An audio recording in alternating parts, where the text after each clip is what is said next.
This message comes from the mighty shores of the Atlantic to the sweet shores of the Marina. By the way, my name is Chris Manny, the eldest son of Dr. S.K. Nair. Today is a double sweet day for me. The keynote speech for the debate, or rather the endowment, and the release of the newly published book Njan Kanda Sahithikarama. This book was originally published, I think, in the late 1940s, and after a few years that has been out of print and out of circulation. I'm so happy that Dr. Shashi Bhushan has very graciously and very lovingly accepted to be the keynote speaker this time. And also, it's so apt that he is there for the release of the Njan Kanda Sahithikarama, for which he has written a beautiful foreword.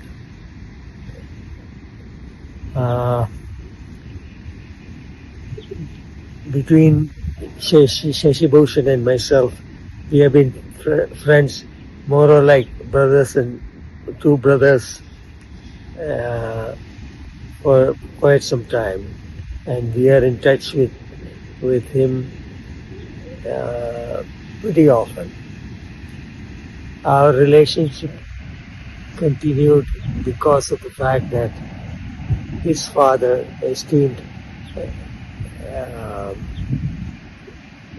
Professor Gupta Nair, uncle, and my father were very intimate, and they had no qualms about talking about the family secrets and stuff like that, some of which even I am not privy to know. Okay. Anyway, their relationship continued, and then after that, Shashi Bhushan and myself, we became close. And what a great honor to be his elder brother. And thank you, Shashi Bhushan, for accepting me as your elder brother. Now, Guru Smarana is something that always brings a little bit of tear-jerking moments, and I'm happy that this time both Dr. Rajendra Babu and Dr. Jay Prasad are conducting the Guru Smarana. Talking about Babu's way of telling a story, an anecdote, etc. is so very interesting, and like I said, sometimes it is so very touching to my heart that that is refreshing in a way. After 42 years of his death, I can recall some of the events thanks to Babu taking me back to a time machine, back to the time he was alive. Dr. Jayaprasad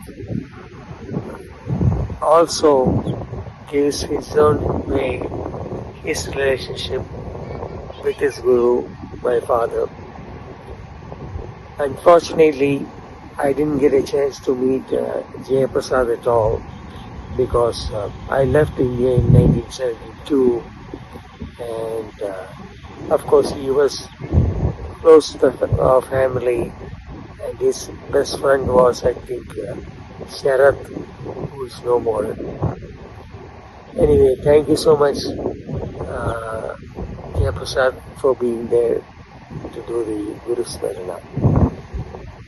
Now, this endowment was started back in 2017, and ever since, once the actual endowment started 2 years later, it has been conducted so meticulously by uh, by Dr. Girish and Dr.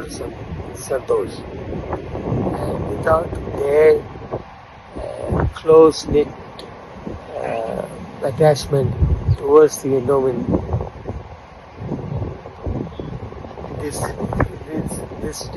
function could not have been so successful all these years. And I am also eternally indebted to them for all their efforts towards a successful endowment function. Besides them, I'm sure there are other Madras Malayalam department students and others who volunteered their time to always make the endowment a great function. I don't know whether my voice is going to be clear because of the sounds of the waves. It's a beautiful day here, a little cloudy, but yet so very beautiful.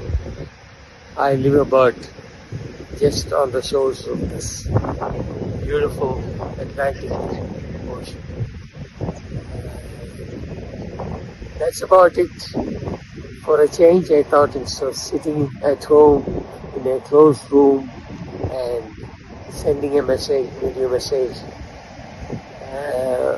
would be sort of dull. So I wanted to make it a little more exciting by getting out and coming to the beach and doing it. Okay. I'm looking forward to listening every word of today's function.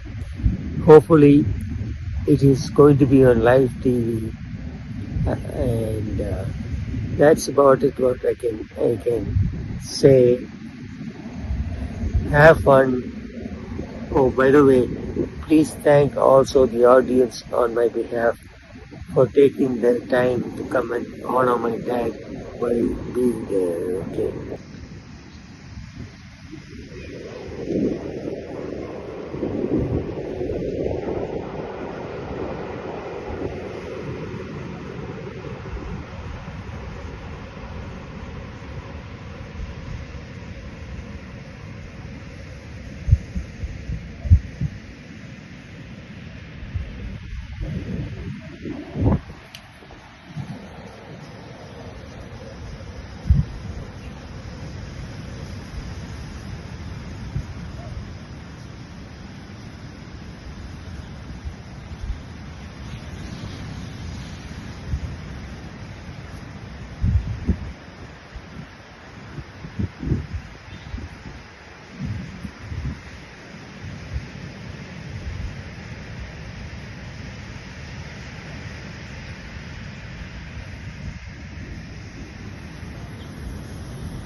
Thank you again so much. Waiting for the debate. Thank you. Bye. വേദിയിൽ നടക്കാൻ പോകുന്ന S K നായരുടെ ഞാൻ കണ്ട സാഹിത്യകാരന്മാർ എന്ന പുസ്തകത്തിൻ്റെ പുനഃപ്രകാശനത്തിലേക്ക് doctor NG Sasibhushan, doctor CG Rajendra Babu, doctor V Jayaprasad, doctor PM Girish, doctor OK Santhosh, Ashtami PR എന്നിവരെ വേദിയിലേക്ക് ക്ഷണിക്കുന്നു. നമുക്ക് പുസ്തകത്തിൻ്റെ പ്രകാശനത്തിലേക്ക് തന്നെ ആദ്യം കടക്കാം. Doctor NG Shashibhushan sir doctor CG Rajendra Babu സാറിനെ പുസ്തകം പുനഃപ്രകാശനം ചെയ്യും.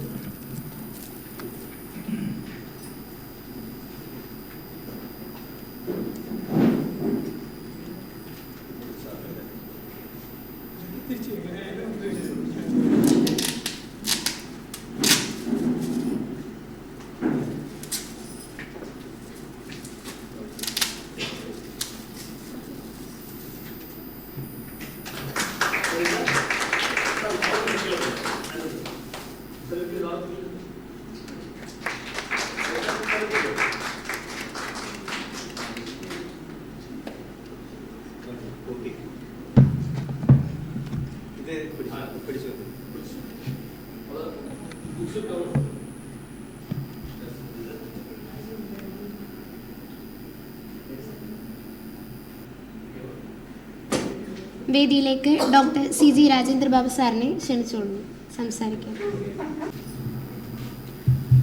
എല്ലാവർക്കും നമസ്കാരം. ഈ ഒരു ദിവസം തന്നെ 2-3 കാര്യങ്ങൾ നടക്കുമ്പോൾ നമ്മൾ വീണ്ടും വീണ്ടും അല്ലേ മൈക്കിൻ്റെ പിന്നിൽ വരേണ്ടി വരുന്നു. അതെ, നമ്മുടെ സദസ്സ് അല്പം ഒന്ന് ശുഷ്കിച്ചു പോയല്ലേ. ഈ പുലാവും വളരെ നിസ്സാരമായൊരു പുലാവായിരുന്നു ഉച്ചയ്ക്ക് ഭക്ഷണം. പക്ഷെ അത് കഴിഞ്ഞ് പലരും ഉറങ്ങിയോ എന്നൊരു സംശയമുണ്ട് അവിടെ ഇവിടെയൊക്കെ ആയിട്ട്. കാരണം ഏത് കാര്യം നമ്മൾ തുടങ്ങുമ്പോൾ ഒരു തമാശയിൽ തുടങ്ങാം എന്ന് വെച്ചു. വളരെ സന്തോഷമുള്ള ഒരു മുഹൂർത്തമാണിത്. പല കാര്യങ്ങളെ കൊണ്ടാണ് നമ്മൾ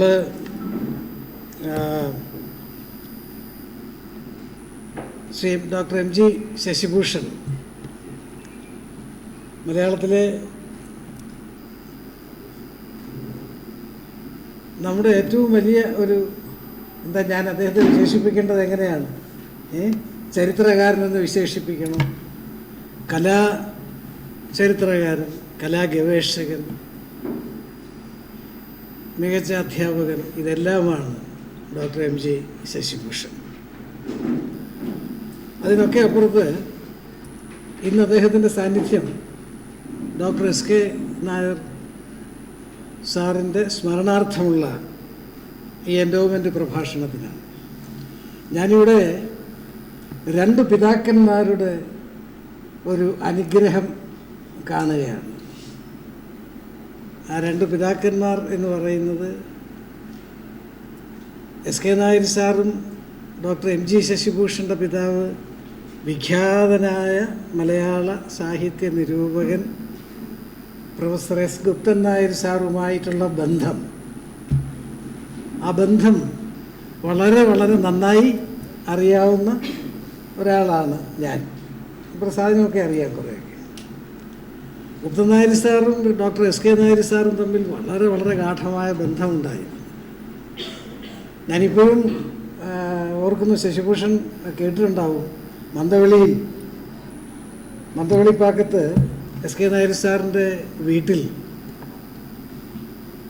ഒരിക്കൽ ഗുപ്തൻ നായർ സാറും NV കൃഷ്ണവാര്യരും ഡോക്ടർ CJ റോയിയും നമ്മുടെ രാമേന്ദ്രൻ നായർ സാർ, K രാമേന്ദ്രൻ നായർ സാറും ഡോക്ടർ M ലീലാവതിയും ഒക്കെ ഇങ്ങനെയുള്ള വലിയ വലിയ ഈ ലെജൻഡറീസ് സാറിൻ്റെ വീട്ടിൽ ഒരുമിച്ച് കൂടുകയും, ഇപ്പോഴും ആ ഫോട്ടോ എൻ്റെ കയ്യിലുണ്ട് കേട്ടോ, എവിടെയോ ഉണ്ടത്. SK നായർ സാറിൻ്റെ വീട്ടിൽ അന്ന് ഗുപ്തൻ നായർ സാറ് പറഞ്ഞ ഒരു വാചകം ഇപ്പോഴും എൻ്റെ മനസ്സിലുണ്ട്. കമ്പരാമായണം SK നായർ സാർ പൂർത്തിയാക്കിയില്ല.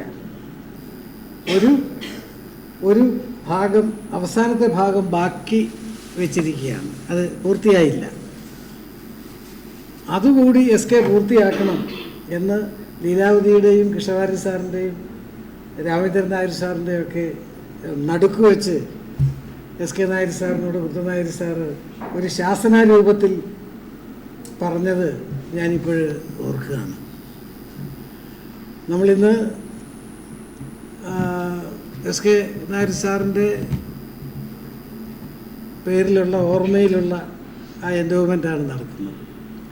ഇപ്പോൾ കുറച്ച് മുമ്പ് നിങ്ങൾ പല ആളുകളും അത് ശ്രദ്ധിച്ചെങ്കിൽ അറിയാം, അദ്ദേഹത്തിൻ്റെ മൂത്ത മകൻ ക്രിസ് മണി എന്ന പേരിൽ അമേരിക്കയിൽ നിന്നാണ് അദ്ദേഹം ഒരു സന്ദേശം നമുക്ക് വേണ്ടി നൽകിയത്. ഞങ്ങളൊക്കെ, ഞാനും ഗിരീഷും ഒക്കെ മണിച്ചേട്ടൻ എന്ന് വിളിക്കുന്ന ഡോക്ടർ എസ് കെ നായർ സാറിൻ്റെ മകനായിരുന്നു അദ്ദേഹം. അദ്ദേഹത്തിൻ്റെ വളരെ പ്രത്യേക താല്പര്യത്തിൽ കൂടിയാണ് ഈ ഒരു എൻഡോവ്മെൻ്റ് പ്രഭാഷണ പരമ്പര നമ്മുടെ സർവകലാശാലയിൽ സ്ഥാപിതമായത്. എസ് കെ നായർ സാറിനെ പറ്റി ഓർക്കുമ്പോൾ ഈ അധ്യാപകനും ഗുരുവും ഉണ്ട്. എല്ലാ അധ്യാപകരും ഗുരുക്കന്മാരല്ല, നമുക്കറിയാം, നമ്മളൊക്കെ അധ്യാപകരാണ്. പക്ഷേ എല്ലാവരും നമ്മൾ ഗുരു എന്നാണ് വിളിക്കുന്നത്. പക്ഷെ എല്ലാ അധ്യാപകരും ഗുരുക്കന്മാരാണ് അല്ല. നല്ല രീതിയിൽ പഠിപ്പിക്കുന്ന വിഷയത്തെപ്പറ്റി നല്ല അവാഹത്തോടും നല്ല ഇതോടുകൂടി വിദ്യാർത്ഥികളെ വളരെ നല്ല രീതിയിൽ പഠിപ്പിക്കുന്ന ഒരുപാട് അധ്യാപകരെ നമുക്കറിയാം. പക്ഷെ അവരെല്ലാവരും മികച്ച ഗുരുക്കന്മാരാണോ എന്ന് ചോദിച്ചാൽ അതല്ല. അപ്പോൾ അധ്യാപകനും ഗുരുവും തമ്മിലൊരു വലിയ വ്യത്യാസമുണ്ട്. ആ നിലയിൽ ഡോക്ടർ എസ് കെ നായർ സാറിനെ പറ്റി പറയേണ്ടത്, അദ്ദേഹം അധ്യാപകൻ മാത്രമായിരുന്നില്ല, വളരെ മികച്ച ഒരു ഗുരു കൂടിയായിരുന്നു. ഗുരു എന്ന് പറയുന്നത് ഈ വെറുതെ പഠിപ്പിക്കുന്ന ഒരാളല്ല, ഒരു തലമുറകളെ തൻ്റെ ചിന്താധാരയിലൂടെ സഞ്ചരിപ്പിക്കുകയും തൻ്റെ ചിന്താധാരയിലൂടെ അവരെ പുതിയ മനുഷ്യരാക്കി മാറ്റിയെടുക്കുകയും ചെയ്യുന്ന ആളുകളെ മാത്രമാണ് നമ്മൾ ഗുരു എന്ന പേരിൽ വിളിക്കുന്നത്. കാരണം എല്ലാ അധ്യാപകരും അങ്ങനെയുള്ള ഗുരുക്കന്മാരല്ല. ആ നിലയിൽ doctor S K Nair sir അക്ഷരാർത്ഥത്തിൽ ഈ നമ്മുടെ അന്യം നിന്നുപോയ ഒരു തലമുറയുടെ പ്രതിനിധിയാണ്, യഥാർത്ഥത്തിലുള്ള ഗുരുവാണ്. കാരണം അദ്ദേഹം കേവലം ഒരു അധ്യാപകൻ മാത്രമായിരുന്നില്ല. അദ്ദേഹത്തിൻ്റെ ക്ലാസ്സുകൾ, എസ് കെ നായർ സാറിൻ്റെ ക്ലാസ്സുകൾ എനിക്കും ഡോക്ടർ ജയപ്രസാദിനുമൊക്കെ അതറിയാം. ഞാൻ അദ്ദേഹത്തിൻ്റെ ഡയറക്റ്റായ സ്റ്റുഡൻറ്റ് തന്നെയാണ്. ഞാൻ എൻ്റെ ഗുരുനാഥനാണ് അദ്ദേഹം. അദ്ദേഹത്തിൻ്റെ അവസാനത്തെ PhD വിദ്യാർത്ഥി ഞാനാണ്.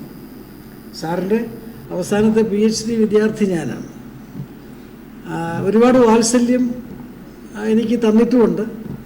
വാത്സല്യം ഈ അവിവേകം കൊണ്ട് ഇച്ചിരി വാത്സല്യം ഒക്കെ ദുരുപയോഗം ചെയ്യുകയും ചെയ്തിട്ടുണ്ട് ഞാൻ. അതൊക്കെ ഒരു പ്രായത്തിൻ്റെ ഒരു ഇതൊക്കെയാണ്. പക്ഷെ അത്യഗാധമായ വാത്സല്യത്തിൻ്റെ ഉടമയായിരുന്നു doctor S K Nair sir. അവിടെയാണ് ഞാൻ ഈ അധ്യാപകനെയും ഗുരുവിനെയും തമ്മിൽ വ്യത്യാസപ്പെടുത്തുന്നത്. ഒരു ഗുരു വാത്സല്യനിധിയായിരിക്കണം.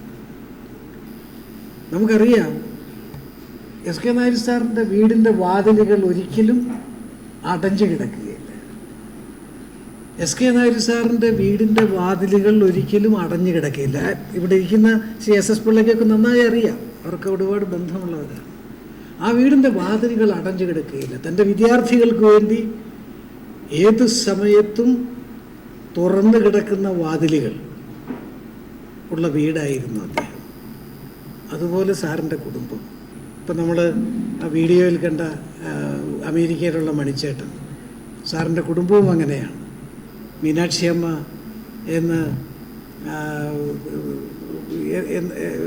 എന്നറിയപ്പെട്ടിരുന്ന അദ്ദേഹത്തിൻ്റെ പ്രിയപ്പെട്ട പത്നി, വിദ്യാർത്ഥികളെ സംബന്ധിച്ചിടത്തോളം ആ വീട് സ്വന്തം വീട് പോലെയായിരുന്നു. നമ്മളൊക്കെ വീട്ടിലേക്ക് കടന്നു ചെല്ലുമ്പോൾ സുഹൃത്തുക്കളും അങ്ങനെയാണ്. സുഹൃത്തുക്കൾ കടന്നു ചെന്നാലും, പ്രത്യേകിച്ച് വിദ്യാർത്ഥികൾ കടന്നു ചെന്നാലും, ആരെവിടേക്ക് കടന്നു ചെന്നാലും ഉടൻ പറയും മീനാക്ഷി എന്നൊരു വിളിക്കും. അതാണ് പറഞ്ഞത്. ഉടനെ സാറ് വിളിക്കുന്നത് മീനാക്ഷി എന്ന് അകത്തേക്ക് നോക്കി ഒരു വിളിക്കും. മീനാക്ഷി എന്നകത്തേക്ക് നോക്കി ഒരു വിളി വിളിച്ചാൽ ചായയുടെ സമയമാണെങ്കിൽ ചായ ശരിയാക്കിക്കോളൂ, രാത്രിയിൽ കഞ്ഞിയാണ്. രാമകൃഷ്ണൻ എന്ന് പറയുന്ന അദ്ദേഹത്തിന് ഏറ്റവും പ്രിയപ്പെട്ട ഒരാളുണ്ടായിരുന്നു. രാമകൃഷ്ണനും കുടുംബവും എസ് കെ നായർ സാറിൻ്റെ പ്രൈവറ്റ് സെക്രട്ടറി പോലെയും കുക്കും എല്ലാമായിരുന്നു. മീനാക്ഷി എന്ന് വിളിച്ചു കഴിഞ്ഞാൽ രാമകൃഷ്ണ എന്നൊരു വിളിയുണ്ട്. ഇതൊക്കെ വളരെ ചിരപരിചിതമാണ് നമ്മളെ വിദ്യാർത്ഥികളെ സംബന്ധിച്ച്. ഉടനെ മീനാക്ഷി അമ്മ എന്ന അദ്ദേഹത്തിൻ്റെ ഭാര്യയും രാമകൃഷ്ണനും കൂടെ ആലോചിക്കും എന്താണ് ഇവിടെ ഉള്ളത്, ഉടനെ അവർക്ക് എന്താ കൊടുക്കേണ്ടത് എന്നുള്ളതാണ്. ഭക്ഷണം കഴിക്കാതെ അദ്ദേഹം ആരെയും ആ വീട്ടിൽ നിന്ന് വിടുമായിരുന്നില്ല. സാക്ഷാൽ MGR-നോടാണ് അദ്ദേഹത്തിന് സാമ്യം. MGR-ൻ്റെ ഒരു പ്രത്യേക സ്വഭാവം എന്താ, ഷാപ്പിട്ട അച്ച തമിഴിലെ ഒരു പ്രസിദ്ധമായ ശൈലി തന്നെയാണ്. ആര് വീട്ടിലേക്ക് വന്നാലും സാപ്പിട്ട അച്ച, ഇതാണ് അദ്ദേഹം ആദ്യം ചോദിക്കുന്നത്. ആ വീട്ടിൽ നിന്ന് MGR-നെ കാണാൻ പോകുന്ന ആരും ആ വീട്ടിൽ നിന്ന് ഭക്ഷണം കഴിക്കാതെ പോകാനും, സാക്ഷാൽ ഇന്ദിരാഗാന്ധി പോലും ഞാൻ ഗസ്റ്റ് ഹൗസിൽ നിന്ന് കഴിച്ചോളാം എന്ന് പറഞ്ഞാൽ സമ്മതിച്ചിരുന്നില്ല. MGR അവിടുന്ന് കഴിച്ചിട്ടേ വിടുമായിരുന്നു. അതുപോലെയായിരുന്നു എസ് കെ നായർ സാർ. ഈ കറകളഞ്ഞ ദ്രാവിഡ സംസ്കാരത്തിൻ്റെ ഒരു പ്രത്യേകത, അന്നം ഊട്ടുക എന്നുള്ളത് വലിയ ഒരു പ്രത്യേകതയാണ്. ഈ തൻ്റെ ബന്ധുക്കളെ, തൻ്റെ സുഹൃത്തുക്കളെ, തൻ്റെ ശിഷ്യരെ അന്നമൂട്ടുക എന്നുള്ളത് ആ ദ്രാവിഡ സംസ്കാരത്തിൻ്റെയാണ്. ആ ദ്രാവിഡ സംസ്കാരത്തിൻ്റെ പെരുമയുള്ള ആളായിരുന്നു എസ് കെ നായർ സാർ. ഞാൻ പറഞ്ഞത് വ്യക്തിപരമായി വലിയ ഗാഠമായ ബന്ധം അദ്ദേഹത്തോട് എന്നോട് അദ്ദേഹത്തിനുണ്ടായിരുന്നു. എനിക്കും ഞാൻ സൂചിപ്പിച്ചല്ലോ, അവസാനത്തെ അദ്ദേഹത്തിൻ്റെ PhD സ്റ്റുഡൻ്റാണ് ഞാൻ. അദ്ദേഹം റിട്ടയർ ചെയ്ത പോസ്റ്റിലാണ് ഞാൻ യൂണിവേഴ്സിറ്റിയിൽ ലെക്ചറായിട്ട് ഇവിടെ നമ്മുടെ ഈ ഡിപ്പാർട്ട്മെൻറ്റിൽ ജോയിൻ ചെയ്യുന്നത്. അപ്പോൾ അങ്ങനെ അക്ഷരാർത്ഥത്തിൽ എൻ്റെ ഗുരുനാഥൻ. ഞാൻ നേരത്തെ പറഞ്ഞല്ലോ, വീട്, അദ്ദേഹത്തിൻ്റെ വീട്ടുകാരെല്ലാം ഈ ശിഷ്യന്മാർക്ക് എല്ലാവർക്കും പ്രിയപ്പെട്ടവരാണ്. അമേരിക്കയിലുള്ള മൂത്ത മക്കൾ എല്ലാവരും. കോഴിക്കോട് ഡോക്ടർ വേലായുധൻ നായർ, ഈയിടെയാണ് ഡോക്ടർ വേലായുധൻ നായർ മരിച്ചുപോയി. അദ്ദേഹത്തിൻ്റെ മൂത്ത മകൾ വത്സല, ഈ വത്സലയും മാവി എന്ന് വിളിക്കുന്ന മാവിയും ദേവിയും, ഇവരൊക്കെ ഈ ഡിപ്പാർട്ട്മെൻറ്റിൻ്റെ ഭാഗമായി, നമ്മുടെ മലയാളം ഡിപ്പാർട്ട്മെൻറ്റിൻ്റെ ഭാഗമായിരുന്നു. അങ്ങനെ ഈ മക്കളും എല്ലാം ഒരു ഡിപ്പാർട്ട്മെൻറ്റിൻ്റെ ഭാഗമാവുകയും വീട്ടിൽ സർവതന്ത്ര സ്വതന്ത്രരായി തൻ്റെ വിദ്യാർത്ഥികൾക്ക് വിഹരിക്കാൻ അവസരം കൊടുക്കുകയും ചെയ്ത ഒരാളായിരുന്നു doctor S K Nair sir. അതുകൊണ്ടാണ് ഞാൻ പറഞ്ഞത്, അദ്ദേഹം അക്ഷരാർത്ഥത്തിൽ എല്ലാം തികഞ്ഞ ഒരു ഗുരുവായിരുന്നുവെന്ന്. നമ്മളെ സംബന്ധിച്ചിടത്തോളം, മദ്രാസ് യൂണിവേഴ്സിറ്റി മലയാളം ഡിപ്പാർട്ട്മെൻറ്റിനെ സംബന്ധിച്ചിടത്തോളം ആ കാലഘട്ടം ഞങ്ങൾ എപ്പോഴും ഓർക്കും. ഈ കേരളത്തിൽ നിന്ന് അദ്ദേഹം ഈ ഞാൻ കണ്ട സാഹിത്യകാരന്മാർ എന്ന ഈ പുസ്തകം പറയുന്നത് പോലെ കേരളത്തിലെ എല്ലാ പ്രമുഖരുടെയും ഏറ്റവും അടുത്ത ആളായിരുന്നു doctor S K Nair sir. അന്നത്തെ മദിരാശി വഴി കടന്നു പോകുന്ന ഏതൊരു സാഹിത്യ നായകനും ഏതൊരു സാംസ്കാരിക പ്രവർത്തകനും doctor S K Nair sir ഉള്ള ഡിപ്പാർട്ട്മെൻറ്റിൽ, മലയാളം ഡിപ്പാർട്ട്മെൻറ്റിൽ വരികയും സംസാരിക്കുകയും ചെയ്യാതെ പോകുമായിരുന്നില്ല. അന്നൊക്കെ ശ്രീ SS പിള്ളയും ഒക്കെ നിത്യ സന്ദർശകരായിരുന്നു, മലയാള രവീന്ദ്രരാജയും അതെ. അപ്പോൾ അങ്ങനെയൊക്കെയുള്ള വലിയ ഒരു ഗുരുനാഥൻ്റെ ഓർമ്മ പുതുക്കുന്ന ഒരു ദിവസമാണിത്. ആ ഓർമ്മ പുതുക്കാൻ ഇവിടെ എത്തിയിരിക്കുന്നത് ഡോക്ടർ MG ശശിഭൂഷണാണ്. അദ്ദേഹത്തിന് ഏറ്റവും പ്രിയപ്പെട്ട ഒരു വിഷയത്തെ പറ്റിയാണ് സംസാരിക്കുന്നത്, mural painting and aesthetic reading എന്നുള്ളതാണ്. വളരെ വിശേഷപ്പെട്ട ഒരു വിഷയമാണ്. സ്ലൈഡുകൾ ഉണ്ട് എന്ന് നമ്മൾ പ്രതീക്ഷിക്കുന്നു. ഞാൻ ഈ അടുത്ത ദിവസം പോലും മൊറജപത്തെ പറ്റിയുള്ള അദ്ദേഹത്തിൻ്റെ ലേഖനം, ഇപ്പോൾ നടന്ന ആ പത്മനാഭസ്വാമി ക്ഷേത്രത്തിൽ അതിനെപ്പറ്റിയുള്ള ആ ലേഖനം ഞാൻ വായിച്ചതാണ്. ഞങ്ങൾ ഇടയ്ക്കിടയ്ക്ക് ഇങ്ങനെ ബന്ധപ്പെടും. ഞാൻ ഈ അടുത്ത കാലത്ത് ഞങ്ങൾ തമ്മിൽ വളരെ സവിശേഷമായൊരു ബന്ധമുണ്ടായി. കുറേ കാലമായി. അതിനുശേഷം ഞാൻ എൻ്റെ ഒരു സംവിധായകൻ, രാജീവ് അഞ്ചൽ എന്ന് പറയുന്ന സംവിധായകന് വേണ്ടി ഞാനൊരു തിരക്കഥ എഴുതി കഴിഞ്ഞു. എൻ്റെ പുതിയ സിനിമ രാജീവ് അഞ്ചലിന് വേണ്ടിയിട്ടാണ്. ആ സിനിമ കേരളത്തിൻ്റെ ഒരു പത്മനാഭസ്വാമി ക്ഷേത്രത്തിൻ്റെ ഒരു ചരിത്രത്തിൻ്റെ ഒരു ബേസും കൂടി വരുന്നതാണ് ആ സിനിമ. അപ്പോൾ എനിക്ക് ഈ പത്മനാഭസ്വാമി ക്ഷേത്രത്തെ പറ്റിയോ കേരള ചരിത്രത്തിൻ്റെ ആ ഒരു മാർത്താണ്ഡവർമ്മയുടെയൊക്കെ ആ ഒരു കാലഘട്ടത്തിലെ പറ്റിയോ അതിൻ്റെ പുനർനിർമ്മിതിയെ പറ്റിയോ എനിക്ക് ചോദിക്കാൻ ഒരാളേ ഉള്ളൂ. അത് ഡോക്ടർ എം ജി ശശിഭൂഷണാണ്. എൻ്റെ സംവിധായകൻ രാജീവ് അഞ്ചലും അദ്ദേഹവുമായിട്ട് സംസാരിച്ചു. ഞങ്ങൾ തമ്മിൽ ദീർഘമായി സംസാരിച്ചു. ഞാൻ എഴുതിയ സ്ക്രിപ്റ്റ് തിരക്കഥ അദ്ദേഹം പൂർണ്ണമായി വായിക്കുകയും ചരിത്ര സംബന്ധിയായിട്ടുള്ള വളരെ വിലപ്പെട്ട പല കാര്യങ്ങളും എനിക്ക് അദ്ദേഹം ഈ കുറിച്ച് അയച്ചു തരികയാണ് ചെയ്തത്. അപ്പോൾ അങ്ങനെ ഈ കേരള ചരിത്രത്തിൻ്റെ ഒരു അവസാന വാക്കാണ്. ഒരു വിഗ്രഹ ധ്വംസന സ്വഭാവത്തോടുകൂടി ഇന്ന് കേരള ചരിത്രത്തെ വിഗ്രഹധ്വംസന സ്വഭാവത്തോടുകൂടി ഇന്ന് കേരള ചരിത്രത്തെ വീക്ഷിക്കുകയും വിമർശന രൂപേണ എഴുതുകയും ചെയ്യുന്ന അദ്ദേഹത്തിൻ്റെ പുതിയ പുസ്തകങ്ങളൊക്കെ കണ്ടാൽ അറിയാമല്ലോ. അദ്ദേഹത്തിന് ഭീഷണിയുമുണ്ട്, അല്ലേ ശശി? ഭീഷണിയുമുണ്ട് അത്തരം ഗ്രന്ഥങ്ങൾ എഴുതുന്നതിൻ്റെ പേരിൽ. അപ്പം അങ്ങനെയുള്ള വലിയൊരു ചരിത്രകാരനാണ് നമ്മുടെ ഇന്നത്തെ അതിഥി. ഈ എൻഡോവ്മെൻ്റ് സ്ഥാപിച്ച മണിച്ചേട്ടനെ ഞാൻ വീണ്ടും അഭിനന്ദിക്കുന്നു. അദ്ദേഹത്തിന് ഞാൻ ഉറപ്പ് കൊടുക്കുന്നു, ഞങ്ങൾക്കൊക്കെ ശേഷവും ഈ endowment doctor S K Nair memorial endowment Madirasi സർവകലാശാലയിൽ തുടർന്നുകൊണ്ടേയിരിക്കും. പ്രഗത്ഭമതികൾ ഇതിൽ സംസാരിച്ചു കൊണ്ടേയിരിക്കും.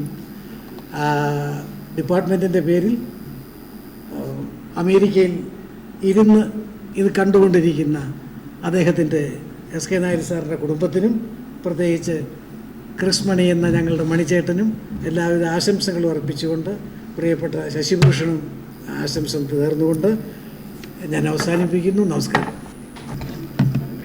ചടങ്ങിലേക്ക് 2 വാക്ക് സംസാരിക്കുവാനായി ഡോക്ടർ എൻ ജി ശശിഭൂഷൺ മാഷിനെ ക്ഷണിച്ചുകൊള്ളുന്നു.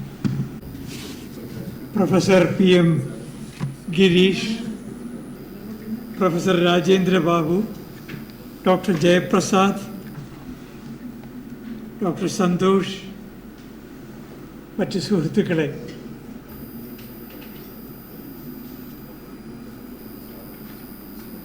ഇന്ന് ഇവിടെ ഞാനെത്താൻ കാരണക്കാരൻ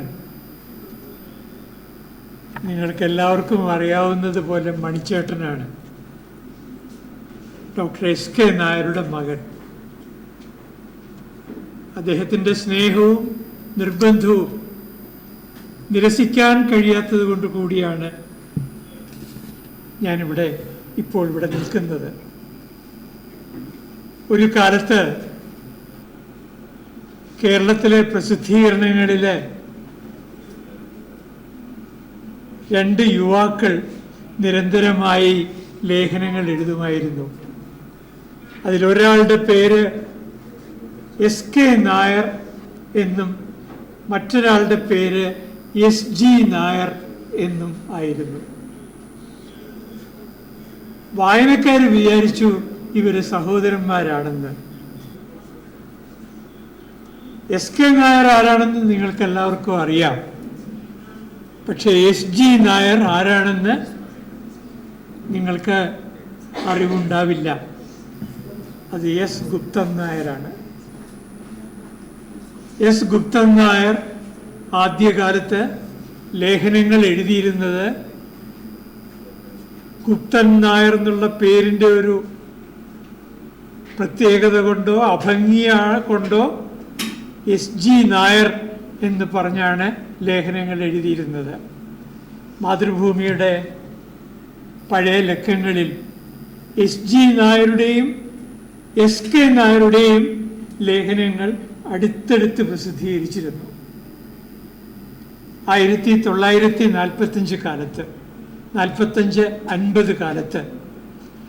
1948 ശേഷമാണ് SG നായർ എന്നുള്ള പേര് വേണ്ടാന്ന് വെച്ച് S ഗുപ്തൻ നായർ എന്നുള്ള പേരിൽ അച്ഛൻ എഴുതാൻ തുടങ്ങിയത്. അങ്ങനെ വായനക്കാർ കൽപ്പിച്ചു കൊടുത്ത സഹോദര സ്ഥാനമാണ് എസ് ഗുപ്തൻ നായർക്കും എസ് കൃഷ്ണൻ നായർക്കും തമ്മിലുള്ളത്. ഈ പുസ്തകത്തിൻ്റെ ഇന്ന് പ്രസിദ്ധീകരിച്ച ഞാൻ കണ്ട സാഹിത്യകാരന്മാർ എന്ന പുസ്തകത്തിന് ഒരു അവതാരിക എഴുതാനായിട്ട് മണിച്ചേട്ടൻ ആവശ്യപ്പെട്ടു. ഞാൻ എൻ്റെ മനസ്സിലേക്കപ്പോൾ കടന്നു വന്നത് മലയാളത്തിൽ ഒരു കാലത്തെ വളരെ ശക്തമായ ഒരു ലിറ്റററി ഷാൻ ആയിരുന്നു തൂലികാ ചിത്രങ്ങൾ. അതിൽ ഗംഭീരമായ എഴുത്തുകാരുണ്ടായിരുന്നു. വള്ളത്തോൾ വാസുദേവ മേനോൻ വി എന്ന തൂലികാ നാമത്തിൽ തൂലികാ ചിത്രങ്ങൾ എഴുതുമായിരുന്നു. വക്കം അബ്ദുൽ ഖാദർ തൂലികാ ചിത്രങ്ങൾ എഴുതുമായിരുന്നു. വെന്നി വാസുപിള്ള തൂലികാ ചിത്രങ്ങൾ എഴുതുമായിരുന്നു. അങ്ങനെ അനേകം പേര് തൂലികാ ചിത്രങ്ങൾ എഴുതുമായിരുന്നു. അതിലേറ്റവും ഒരുപക്ഷെ നമ്മളെയൊക്കെ അത്ഭുതപ്പെടും ഗവേഷണ വിദ്യാർത്ഥികൾ ഇവിടെ ഉള്ളത് കൊണ്ട് ഞാൻ പറയുകയാണ്, അതിലൊരു അസാധാരണമായ പ്രതിഭയുള്ള ഒരു എഴുത്തുകാരനായിരുന്നു വി എന്ന Vallathol Vasudeva Menon. S K Nair CG Rajendrababu സൂചിപ്പിച്ചതുപോലെ അന്നേ ഒരു ഗുരു ആയിരുന്നതുകൊണ്ട് ഗുരുവും അധ്യാപകനും തമ്മിലുള്ള വ്യത്യാസത്തെപ്പറ്റി ബാബു പറയാത്തത് കൊണ്ട് ഞാൻ ആ സ്വാതന്ത്ര്യത്തോടെ പറയട്ടെ. ഗുരു ആ വാക്ക് സൂചിപ്പിക്കുന്നത് പോലെ ഇരുട്ടിനെ കീറി മുറിച്ച് പ്രകാശം പ്രസരിപ്പിക്കുന്നയാളാണ്. ഫ്രണ്ടാണ്, ഫിലോസഫറാണ്, ഗൈഡാണ്. എല്ലാ അധ്യാപകരും അതല്ല. ഞാൻ എൻ്റെ ചെറുപ്പത്തിൽ കണ്ട ഒരു ഹോളിവുഡ് ചിത്രമുണ്ട്. ആ ചിത്രത്തിൻ്റെ ശീർഷകം ടു സെർവ് വിത്ത് ലവ് എന്നാണ്. ആ ചിത്രത്തിലെ ഒരു അധ്യാപകന്റെ കഥയാണ്. എഞ്ചിനീയറായിട്ട് ക്വാളിഫിക്കേഷനുള്ള ആള്, നീഗ്രോ, കറുത്തവൻ, ഇംഗ്ലണ്ടിൽ താമസിക്കുന്നു. രണ്ടാം ലോകമഹായുദ്ധം കഴിഞ്ഞ് തൊഴിലില്ലായ്മ അതിരൂക്ഷമായ കാലഘട്ടം.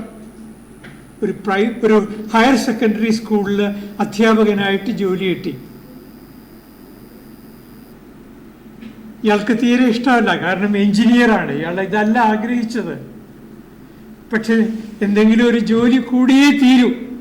അതുകൊണ്ട് ലണ്ടനിലെ സബർബിലുള്ള പ്രാന്തപ്രദേശത്തുള്ള ഒരു ഹയർ സെക്കൻഡറി സ്കൂളിൽ പ്രായം പല ക്ലാസ്സുകൾ തോറ്റു കിടക്കുന്ന കുറച്ച് മുതിർന്ന ആളുകൾ, വിദ്യാർത്ഥികൾ പഠിക്കാനായിട്ട് എത്തി. അവരെ ഈ അധ്യാപകനെ ശരിക്കും പഠിപ്പിച്ചു. വിദ്യാർത്ഥികളാണ് അധ്യാപകനെ പഠിപ്പിച്ചത്. അയാൾക്ക് എങ്ങനെയെങ്കിലും ആ സ്കൂളിൽ നിന്ന് രക്ഷപ്പെട്ടാൽ മതി എന്നായി. അങ്ങനെ ഇരിക്കെ അയാൾക്കൊരു ജോലി കിട്ടി, എഞ്ചിനീയറായിട്ട്. വളരെ സന്തോഷത്തോടുകൂടി അയാൾ സ്കൂളിലെ ജോലി ഉപേക്ഷിക്കാൻ തീരുമാനിച്ചു. പക്ഷെ അവസാനത്തെ ക്ലാസ് ഒരു നല്ല ക്ലാസ് എടുത്തിട്ട് ആ സ്കൂളിനോട് യാത്ര പറയാം എന്ന് അയാൾ വിചാരിച്ചു. അങ്ങനെ ഒരു നല്ല ക്ലാസ് എടുത്തു. ആ നല്ല ക്ലാസ് എടുത്തതോടുകൂടി അതുവരെ കുഴപ്പക്കാരായിരുന്ന, അതുവരെ ഇയാളെ പാഠം പഠിപ്പിച്ച ആ വിദ്യാർത്ഥികൾ ആകെ മാറി. അവർ സ്നേഹം കൊണ്ട് വീർപ്പ് മുട്ടിച്ചു. അയാൾക്ക് തിരിച്ചറിഞ്ഞു. ആ സിനിമ അവസാനിക്കുമ്പോൾ തനിക്ക് കിട്ടിയ അപ്പോയിൻമെൻ്റ് ഓർഡർ വലിച്ചു കീറി കളയുന്നത് അയാൾ കാണിക്കുന്നത്. അതാണ് ഗുരു. ഞാനിനി അങ്ങനെ ഒരു ഗുരുവായിരുന്നു ഡോക്ടർ എസ് കെ നായർ, തീർച്ചയായും. പക്ഷെ വ്യക്തിപരമായി എനിക്ക് ആ ഗുരുവിനെ കൊണ്ടൊരു വിഷമം ഉണ്ടായി. ഞാൻ അദ്ദേഹത്തെ കണ്ടില്ലായിരുന്നുവെങ്കിൽ ഞാൻ രാജേന്ദ്ര ബാബുവിൻ്റെ ഒപ്പം ഇവിടെ അധ്യാപകനായി തുടരേണ്ടതായിരുന്നു. അതുണ്ടായില്ല. അതിരിക്കട്ടെ, ഈ ഞാൻ കണ്ട സാഹിത്യകാരന്മാരിൽ ഒരു ലേഖനത്തെപ്പറ്റി മാത്രമേ ഞാൻ പറയുന്നുള്ളൂ, ചങ്ങമ്പുഴയെക്കുറിച്ചുള്ള ലേഖനം. നിങ്ങൾ പ്രത്യേകം ശ്രദ്ധയോടുകൂടി ആ ലേഖനം വായിക്കണം.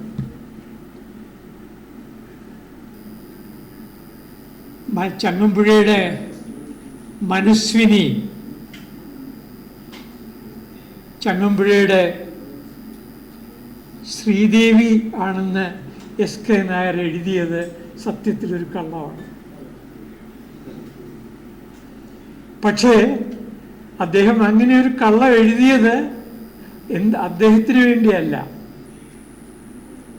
മറിച്ച് സ്നേഹനിധിയായ ശ്രീദേവിയുടെ നഷ്ടപ്പെട്ടുപോയ ആ ആത്മവിശ്വാസത്തെയും ഭർത്തൃസ്നേഹത്തിനെയും അടിവരയിടാൻ വേണ്ടിയിട്ടാണ്. ഞാൻ ഒരു കാര്യം കൂടി പറഞ്ഞ് ആ ഭാഗം അവസാനിപ്പിക്കാം. നിങ്ങൾക്കെല്ലാവർക്കും അറിയാം, ചങ്ങമ്പുഴയ്ക്ക് ശ്രീദേവി മാത്രമല്ല, ചങ്ങമ്പുഴയ്ക്കൊരു ദേവിയും ഉണ്ടായിരുന്നു. ദേവിയാണോ ശ്രീദേവിയാണോ ഈ മനസ്വിനി? ഡോക്ടർ എസ് കെ നായർ പറഞ്ഞു ചങ്ങമ്പുഴയുടെ മനസ്വിനി ശ്രീദേവിയാണെന്ന്. സത്യത്തിൽ ചങ്ങമ്പുഴയുടെ മനസ്വിനി ദേവിയാണ്. പക്ഷെ ചങ്ങമ്പുഴ ശ്രീദേവിയെ സാന്ത്വനിപ്പിക്കാനായി ഒരു കള്ളം പറഞ്ഞു. ചിലപ്പോൾ അങ്ങനെയുള്ള കള്ളം പറയേണ്ടി വരും നമുക്കും. ആ കള്ളം പറഞ്ഞവരുടെ ലിസ്റ്റ് നമുക്കൊന്ന് നോക്കാം. എസ് കൃഷ്ണൻ നായർ മാത്രമല്ല, സാക്ഷാൽ കൃഷ്ണനും കള്ളം പറഞ്ഞിട്ടുണ്ട്, ഇല്ലേ? കുരുക്ഷേത്ര യുദ്ധഭൂമിയിൽ യുധിഷ്ഠിരനും കള്ളം പറഞ്ഞിട്ടുണ്ട്, പറയേണ്ടി വരും. ഞാൻ ആ ഭാഗം അവസാനിപ്പിക്കുന്നു. ഞാൻ ഈ വിഷയത്തിലേക്ക് വരുന്നതിന് മുമ്പ് മലയാള സർവകലാശാലയുടെ മലയാള വിഭാഗത്തെ മദ്രാസ് സർവകലാശാലയിലെ മലയാളം ഡിപ്പാർട്ട്മെൻറ്റ് 100 വർഷം അടുത്ത വർഷം ആഘോഷിക്കാൻ പോവുകയാണെന്ന് ഗിരീഷ് പറഞ്ഞപ്പോൾ ഞാൻ ഭൂതകാലത്തെപ്പറ്റി ആലോചിച്ചു. കേരളത്തിലെ കാളീസേവ എന്ന് പറയുന്ന പുസ്തകം ഞാൻ അതിൻ്റെ ഒരു കോപ്പി വാങ്ങിക്കാൻ വേണ്ടിയിട്ട് മൂർ മാർക്കറ്റിൽ തേരാപ്പാര നടന്നു. അവസാനം കണ്ടുകിട്ടി. അവിടുത്തെ ഒരു പഴയ പുസ്തകങ്ങൾ വിൽക്കുന്ന ഒരു മൂലയ്ക്കുള്ള ഒരു കൊച്ചു കടയിൽ നിന്ന്. അത്ര മൂല്യമുള്ള പുസ്തകമായിരുന്നു കേരളത്തിലെ കാളീസേവ. വടക്കൻ പാട്ടുകൾ അതുപോലെ. ശിരോമണി കൃഷ്ണൻ നായർ എന്ന് പറയുന്ന ഒരു മഹാപണ്ഡിതൻ ആട്ടക്കഥ അഥവാ കഥകളി എന്ന പേരിൽ എഴുതിയ പുസ്തകത്തെപ്പറ്റി. ഇതെല്ലാം മദ്രാസ് സർവകലാശാലയുടെ സംഭാവനകളാണ്. ശിരോമണി കൃഷ്ണൻ നായരുടെ മകളുടെ അധ്യാപികയായിരുന്നു doctor Kalavathi.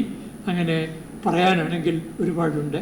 N V Krishnavariar S K Nair സാറിനെ ഇങ്ങനെയാണ് ഒരു ലഘുലേഖനത്തിൽ അവതരിപ്പിക്കുന്നത്. എൻ വി കൃഷ്ണവാര്യരെ പറ്റി പറയുമ്പോൾ അദ്ദേഹം നിങ്ങൾക്കറിയാം, ഇവിടെ ഗവേഷണ വിദ്യാർത്ഥിയായിരുന്നു. അദ്ദേഹം പറഞ്ഞു, അദ്ദേഹത്തിൻ്റെ മുമ്പിൽ 2 ഗവേഷണം ചെയ്യാനായിട്ട് ഇവിടെ വന്നപ്പോൾ 2 മാതൃകാ അധ്യാപകരുണ്ടായിരുന്നു. അതിലൊരാൾ ചേലനാട്ട് അച്യുതമേനോൻ, മറ്റൊരാൾ ശിരോമണി കൃഷ്ണൻ നായർ.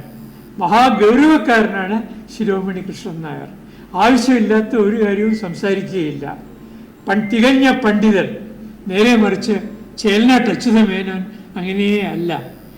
ജീവിതത്തെ അതിൻ്റെ പാദം തൊട്ട് ശിരസ് വരെ സ്നേഹിക്കുന്നയാൾ. എന്ന് മാത്രമല്ല, സർവകലാശാലയിലെ മലയാളം ഡിപ്പാർട്ട്മെൻറ്റിൽ നിന്ന് പുറത്തേക്ക് ഇറങ്ങുകയാണെങ്കിൽ അന്ന് റിക്ഷ എന്ന് പറയുന്ന വാഹനമാണ്.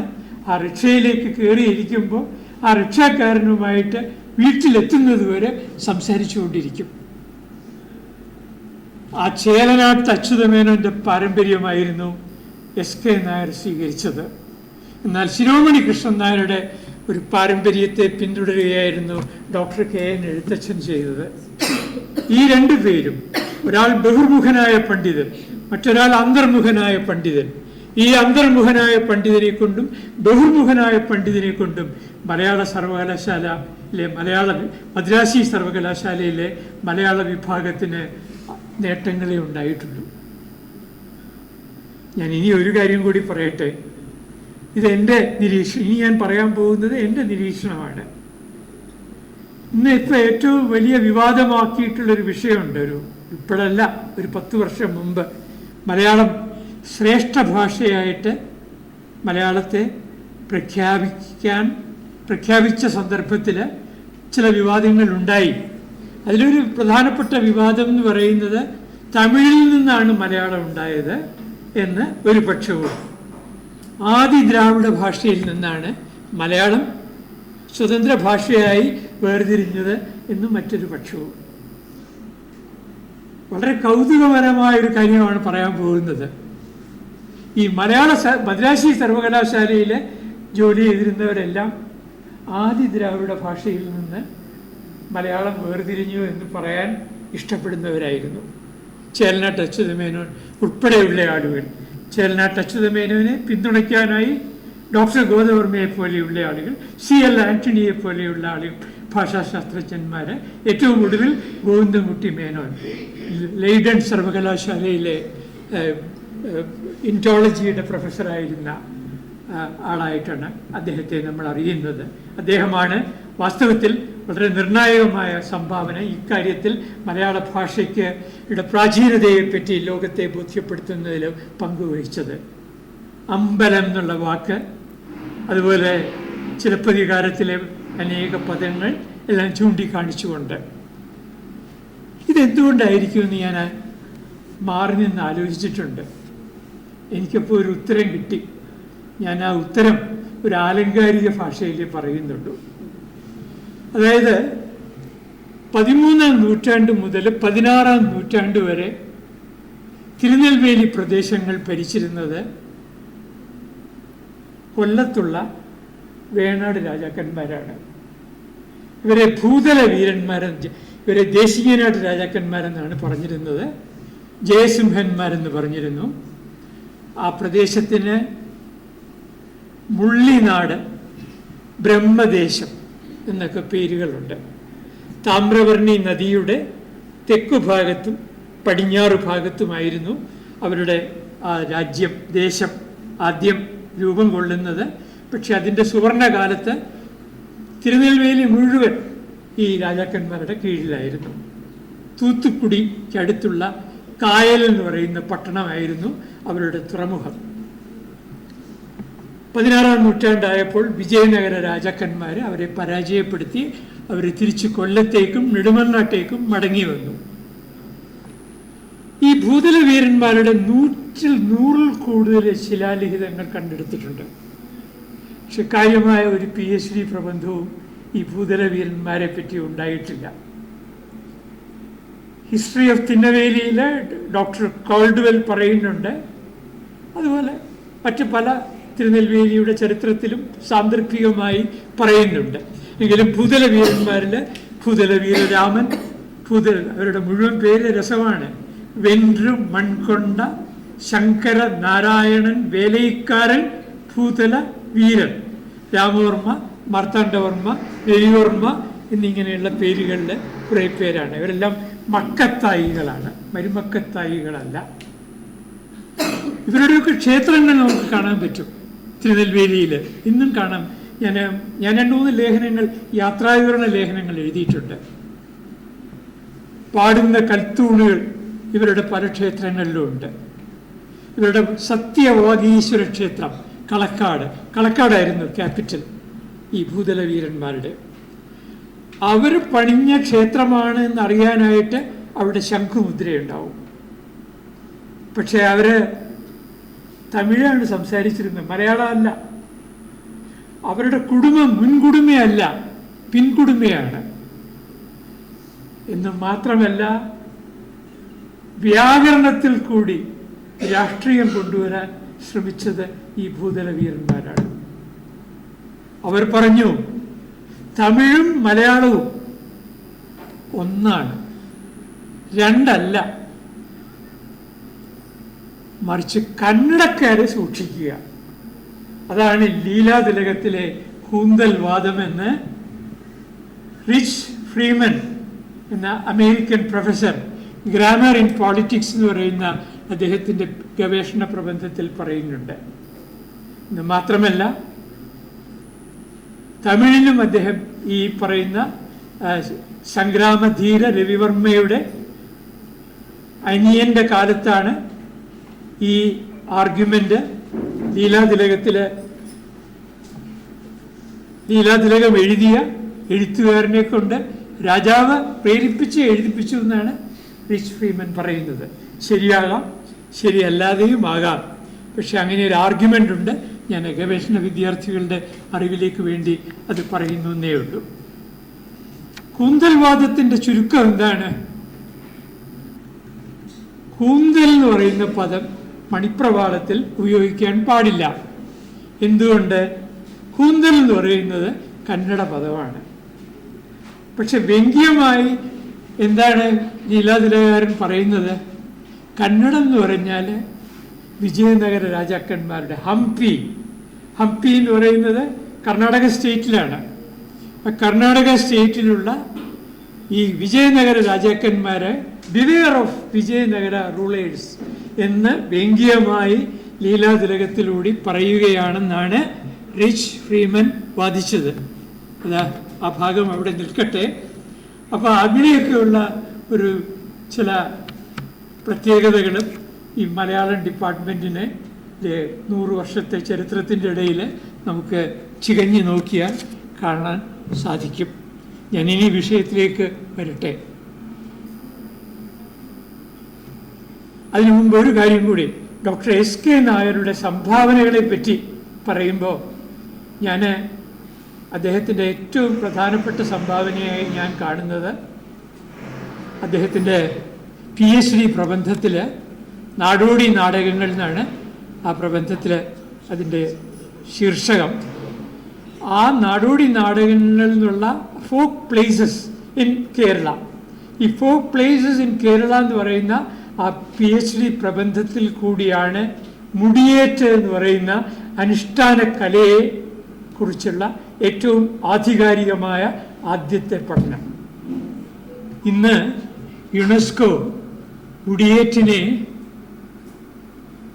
ഇൻടാഞ്ചിബിൾ ഹെറിറ്റേജിൽ പെടുത്തി അംഗീകരിച്ചിട്ടുണ്ട്. അങ്ങനെ അംഗീകരിക്കുന്നതിന് പല കാരണങ്ങളുണ്ടായി. പ്രധാനമായിട്ട് സൂസൻ ബെയ്ലി എന്ന ഗവേഷകയുടെ മുടിയേറ്റിനെ കുറിച്ചുള്ള പുസ്തകം വലിയ പങ്ക് വഹിച്ചിട്ടുണ്ട്.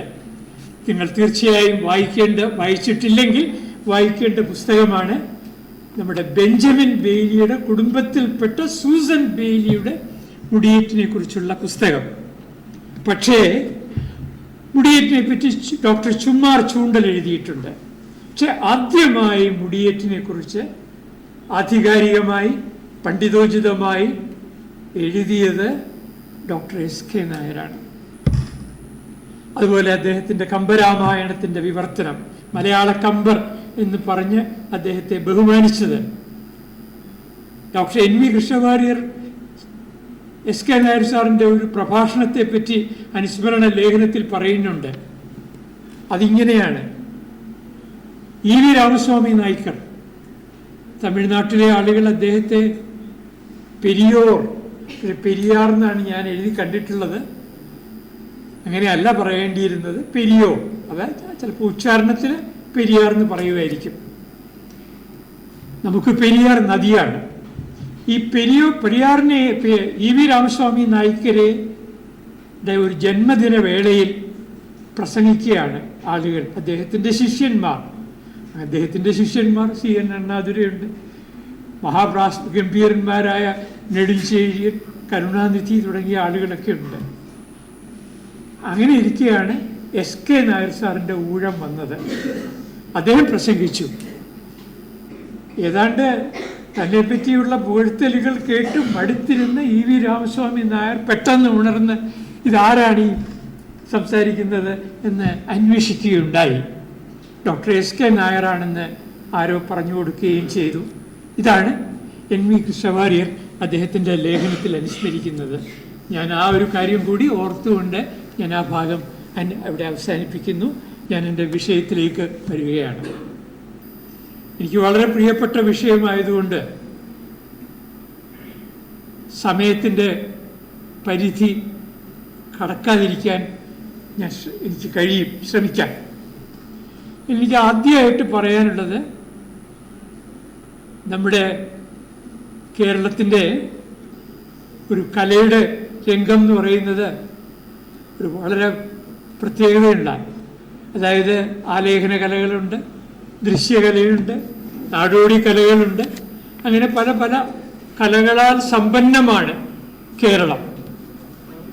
അതിലൊരു കേരളീയരുടെ ഒരു പ്രത്യേകത എന്താന്ന് പറഞ്ഞാൽ, നമ്മൾ മലയാളികളുടെ ഒരു പ്രത്യേകത എന്താന്ന് പറഞ്ഞു കഴിഞ്ഞാൽ, നമുക്ക് റിജിഡിറ്റി ഒന്നുമില്ല. നമുക്ക് എല്ലാ കലകളെയോടും സഹർഷം നാം അതിൻ്റെ ആത്മാവിനെ സ്വീകരിക്കുവാൻ നമുക്ക് മടിയില്ല. ഉദാഹരണത്തിന് ചോഴരുടെ ഒരു കലാസങ്കല്പമുണ്ട്, പല്ലവരുടെ ഒരു കലാസങ്കല്പമുണ്ട്. ഞാൻ മദ്രാസിൽ നിന്ന് സംസാരിക്കുന്നത് കൊണ്ടാണ് ഈ ചോഴരുടെ നൃത്തത്തിനാണ് പ്രാധാന്യം കൊടുത്തിരുന്നത്. പല്ലവരങ്ങനെയല്ല, നാട്യത്തിനാണ് പ്രാധാന്യം കൊടുത്തിരുന്നത്.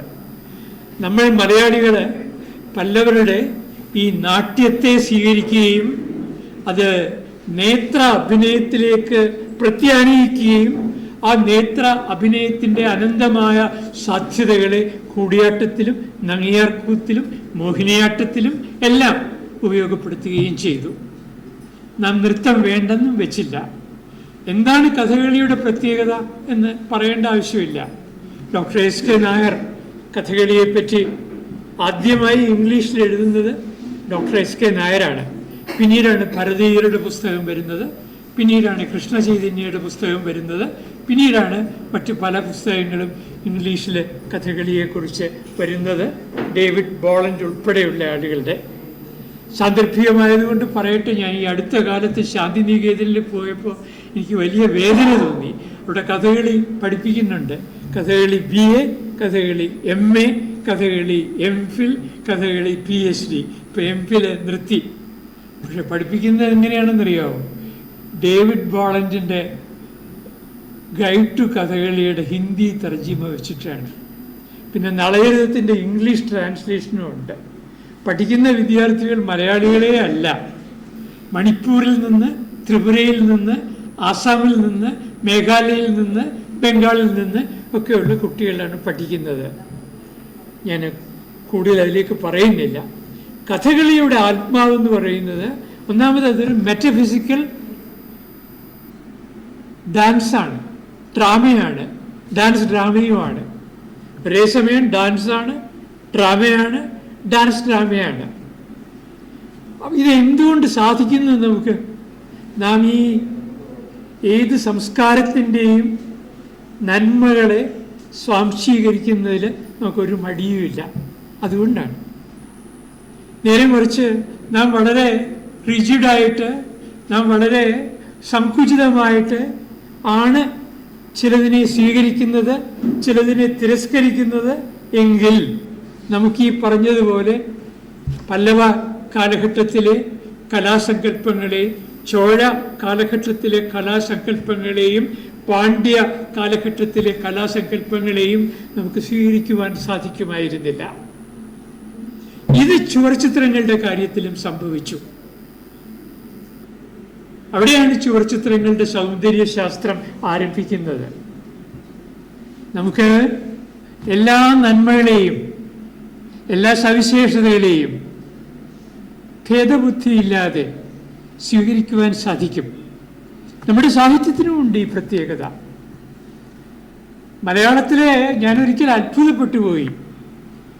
കോമൾ സ്വാമിനാഥൻ എന്ന് പറയുന്ന തമിഴ് എഴുത്തുകാരൻ്റെ കയ്യിൽ മാതൃഭൂമിയുടെ ആഴ്ചപ്പതിപ്പ് ഇരിക്കുന്നത് കണ്ടു. ഒരു ഫിലിം ഫെസ്റ്റിവലിൽ ഞങ്ങൾ അടുത്തടുത്താണ് ഇരുന്നത്. അപ്പം ഞാൻ ചോദിച്ചു, അങ്ങേക്ക് മലയാളം വായിക്കാൻ അറിയാമോ? അറിയാം, അദ്ദേഹം പറഞ്ഞു. ഞാൻ മലയാളം പഠിച്ചു. എന്തിനു പഠിച്ചു? ഞാൻ ചോദിച്ചു. ഞാൻ അപ് ടു ഡേറ്റ് ആവാൻ വേണ്ടിയിട്ട് മലയാളം പഠിച്ചു. കാരണം മലയാളികളുടെ ഒരു പ്രത്യേകത നമുക്കൊക്കെ അറിയാം, എല്ലാത്തിനെയും നമ്മൾ ചോദ്യം ചെയ്യും. പക്ഷെ ചോദ്യം ചെയ്യുന്നതോടൊപ്പം തന്നെ നാം ഈ സൗന്ദര്യത്തിൻ്റെ വേറിട്ട ഘടകങ്ങളെ സാംശീകരിക്കുന്നതിലും പരിരക്ഷിക്കുന്നതിലും പ്രചരിപ്പിക്കുന്നതിലും പ്രതിസംക്രമിപ്പിക്കുന്നതിലും നമുക്ക് മടിയില്ല. അതാണ് നമ്മുടെ ആലേഖന കലകളുടെയും പ്രത്യേകത. നമ്മുടെ ദാരുശില്പങ്ങളും ചുവർച്ചിത്രങ്ങളും അതിഗംഭീരമാണെന്ന് ആദ്യമായി പറഞ്ഞത് അമൃത ഷെർഗിളാണ്. കേട്ടിട്ടില്ലേ ആ പേര്? അമൃത ഷെർഗിൾ ഭാരതീയ ചിത്രകലയ്ക്ക് ഒരിക്കലും മറക്കാനാവാത്തൊരു പേരാണത്, അമൃത ഷെർഗിളിൻ്റേത്. അമ്മ യൂറോപ്യൻ സ്ത്രീയാണ്, അച്ഛൻ പഞ്ചാബിയാണ്. അവരാണ് ഒരു പ്രത്യേക കാലഘട്ടത്തിൽ രാജാ രവിവർമ്മയുടെ ചിത്രകലയിൽ വ്യാമോഹിച്ച് ചിത്രകല തന്നെ ഒരു വഴിതെറ്റിപ്പോകുമോ എന്ന് സംശയിച്ചിരുന്ന ഒരു കാലഘട്ടത്തിൽ അതിനെ ചോദ്യം ചെയ്തുകൊണ്ടുണ്ടായ ബംഗാളി കലയെയും മാറ്റി നിർത്തിക്കൊണ്ട് ഒരു ആധുനിക ഇന്ത്യൻ ചിത്രരചനാ സമ്പ്രദായത്തിന് അടിത്തറയിട്ടയാൾ അമൃത ഷെർഗിളാണ്, ജാമിനി റോയിയും രണ്ടുപേരും. ആ അമൃത ഷെർഗിള് മട്ടാഞ്ചേരിയിലെ ചുവർച്ചിത്രങ്ങൾ കണ്ടിട്ട് സഹോദരിയായ ഇന്ദുവിന് എഴുതി, ഞാൻ അജന്ത കണ്ടിട്ടുണ്ട്, തീർച്ചയായും ഗംഭീരമാണ് അജന്തയിലെ ചിത്രങ്ങൾ. പക്ഷേ രേഖകളുടെ വിന്യാസത്തിൽ അജന്ത ശൈലിയേക്കാൾ ഒരു പടി മീതെയാണ് മട്ടാഞ്ചേരിയിലെ ചുവർച്ചിത്ര ശൈലി എന്നാണ് സഹോദരിക്ക് അമൃത എഴുതിയത്. സ്വന്തം സഹോദരിയുടെ ഏതെങ്കിലും കള്ളം പറയില്ലല്ലോ. അപ്പോൾ രേഖ വിന്യാസത്തിലാണ് നമ്മുടെ ചുവർച്ചിത്ര കലയുടെ ജീനിയസ്, ആത്മഭാവം കുടികൊള്ളുന്നത്, വികാരങ്ങൾ പ്രകടിപ്പിക്കുന്നത്. അതായത് ഭയം, അല്ലെങ്കിൽ ശൃംഗാരം, അല്ലെങ്കിൽ ശാന്തം തുടങ്ങിയ വികാരങ്ങൾ രേഖകൾ കൊണ്ട് ആവിഷ്കരിക്കാൻ നമ്മുടെ കലാകാരന്മാർക്ക് കഴിഞ്ഞിരുന്നു. സംശയമുണ്ടെങ്കിൽ നിങ്ങൾ കൃഷ്ണപുരം കൊട്ടാരത്തിലെ ഗജേന്ദ്രമോക്ഷം ഒന്ന് പോയി കാണണം. പത്മനാഭപുരം കൊട്ടാരത്തിലെ വേണുഗോപാലൻ്റെ ചിത്രം പോയി ഒന്ന് കാണണം. മട്ടാഞ്ചേരി കൊട്ടാരത്തിലെ രാമായണ ചിത്രങ്ങൾ പോയി ഒന്ന് കാണണം. അതൊന്നും കാണാൻ സാധിച്ചില്ലെങ്കിൽ ഏറ്റുമാനൂരിലെ ശിവതാണ്ഡവ ചിത്രം കാണണം. എന്താണ് ശിവതാണ്ഡവ ചിത്രത്തിൻ്റെ പ്രത്യേകത എന്ന് പറഞ്ഞിട്ട് ഞാൻ കുറച്ച് ചിത്രങ്ങൾ കാണിക്കാം. ഏറ്റുമാനൂരിലെ ഒരു ചിത്രത്തിൻ്റെ ഒരു ഏറ്റവും വലിയ പ്രത്യേകത എന്ന് പറയുന്നത് അതിന് ജീവനുണ്ടെന്ന് തോന്നണം, നിശ്ചേതനമാണെന്ന് തോന്നരുത്. അതെന്തെങ്കിലും കമ്മ്യൂണിക്കേറ്റ് ചെയ്യണം, ആശയങ്ങൾ നമുക്ക് പറഞ്ഞു തരണം. ഏറ്റുമാനൂരെ ചിത്രം എന്ന് പറയുന്നത് ശിവൻ്റെ പ്രദോഷ നൃത്തമാണ്. നമുക്കറിയാം, ചോഴ ശില്പങ്ങൾ അതിഗംഭീരങ്ങളാണ്. നമുക്കറിയാം, ലോകമെമ്പാടുമുള്ള മ്യൂസിയങ്ങളിൽ ഈ ചോഴ ശില്പങ്ങൾ കടത്തിക്കൊണ്ടുപോകാനായിട്ട് ഒരു കാലത്ത് ഗൂഢശ്രമങ്ങൾ ഉണ്ടായിരുന്നു. പലതും വിജയിച്ചു. പല മ്യൂസിയങ്ങളിലും നമുക്ക് ചോഴ ശില്പങ്ങൾ കാണാൻ സാധിക്കും. അതിലേറ്റവും പ്രസിദ്ധം ശിവപുരിയിലെ നടരാജനാണ്.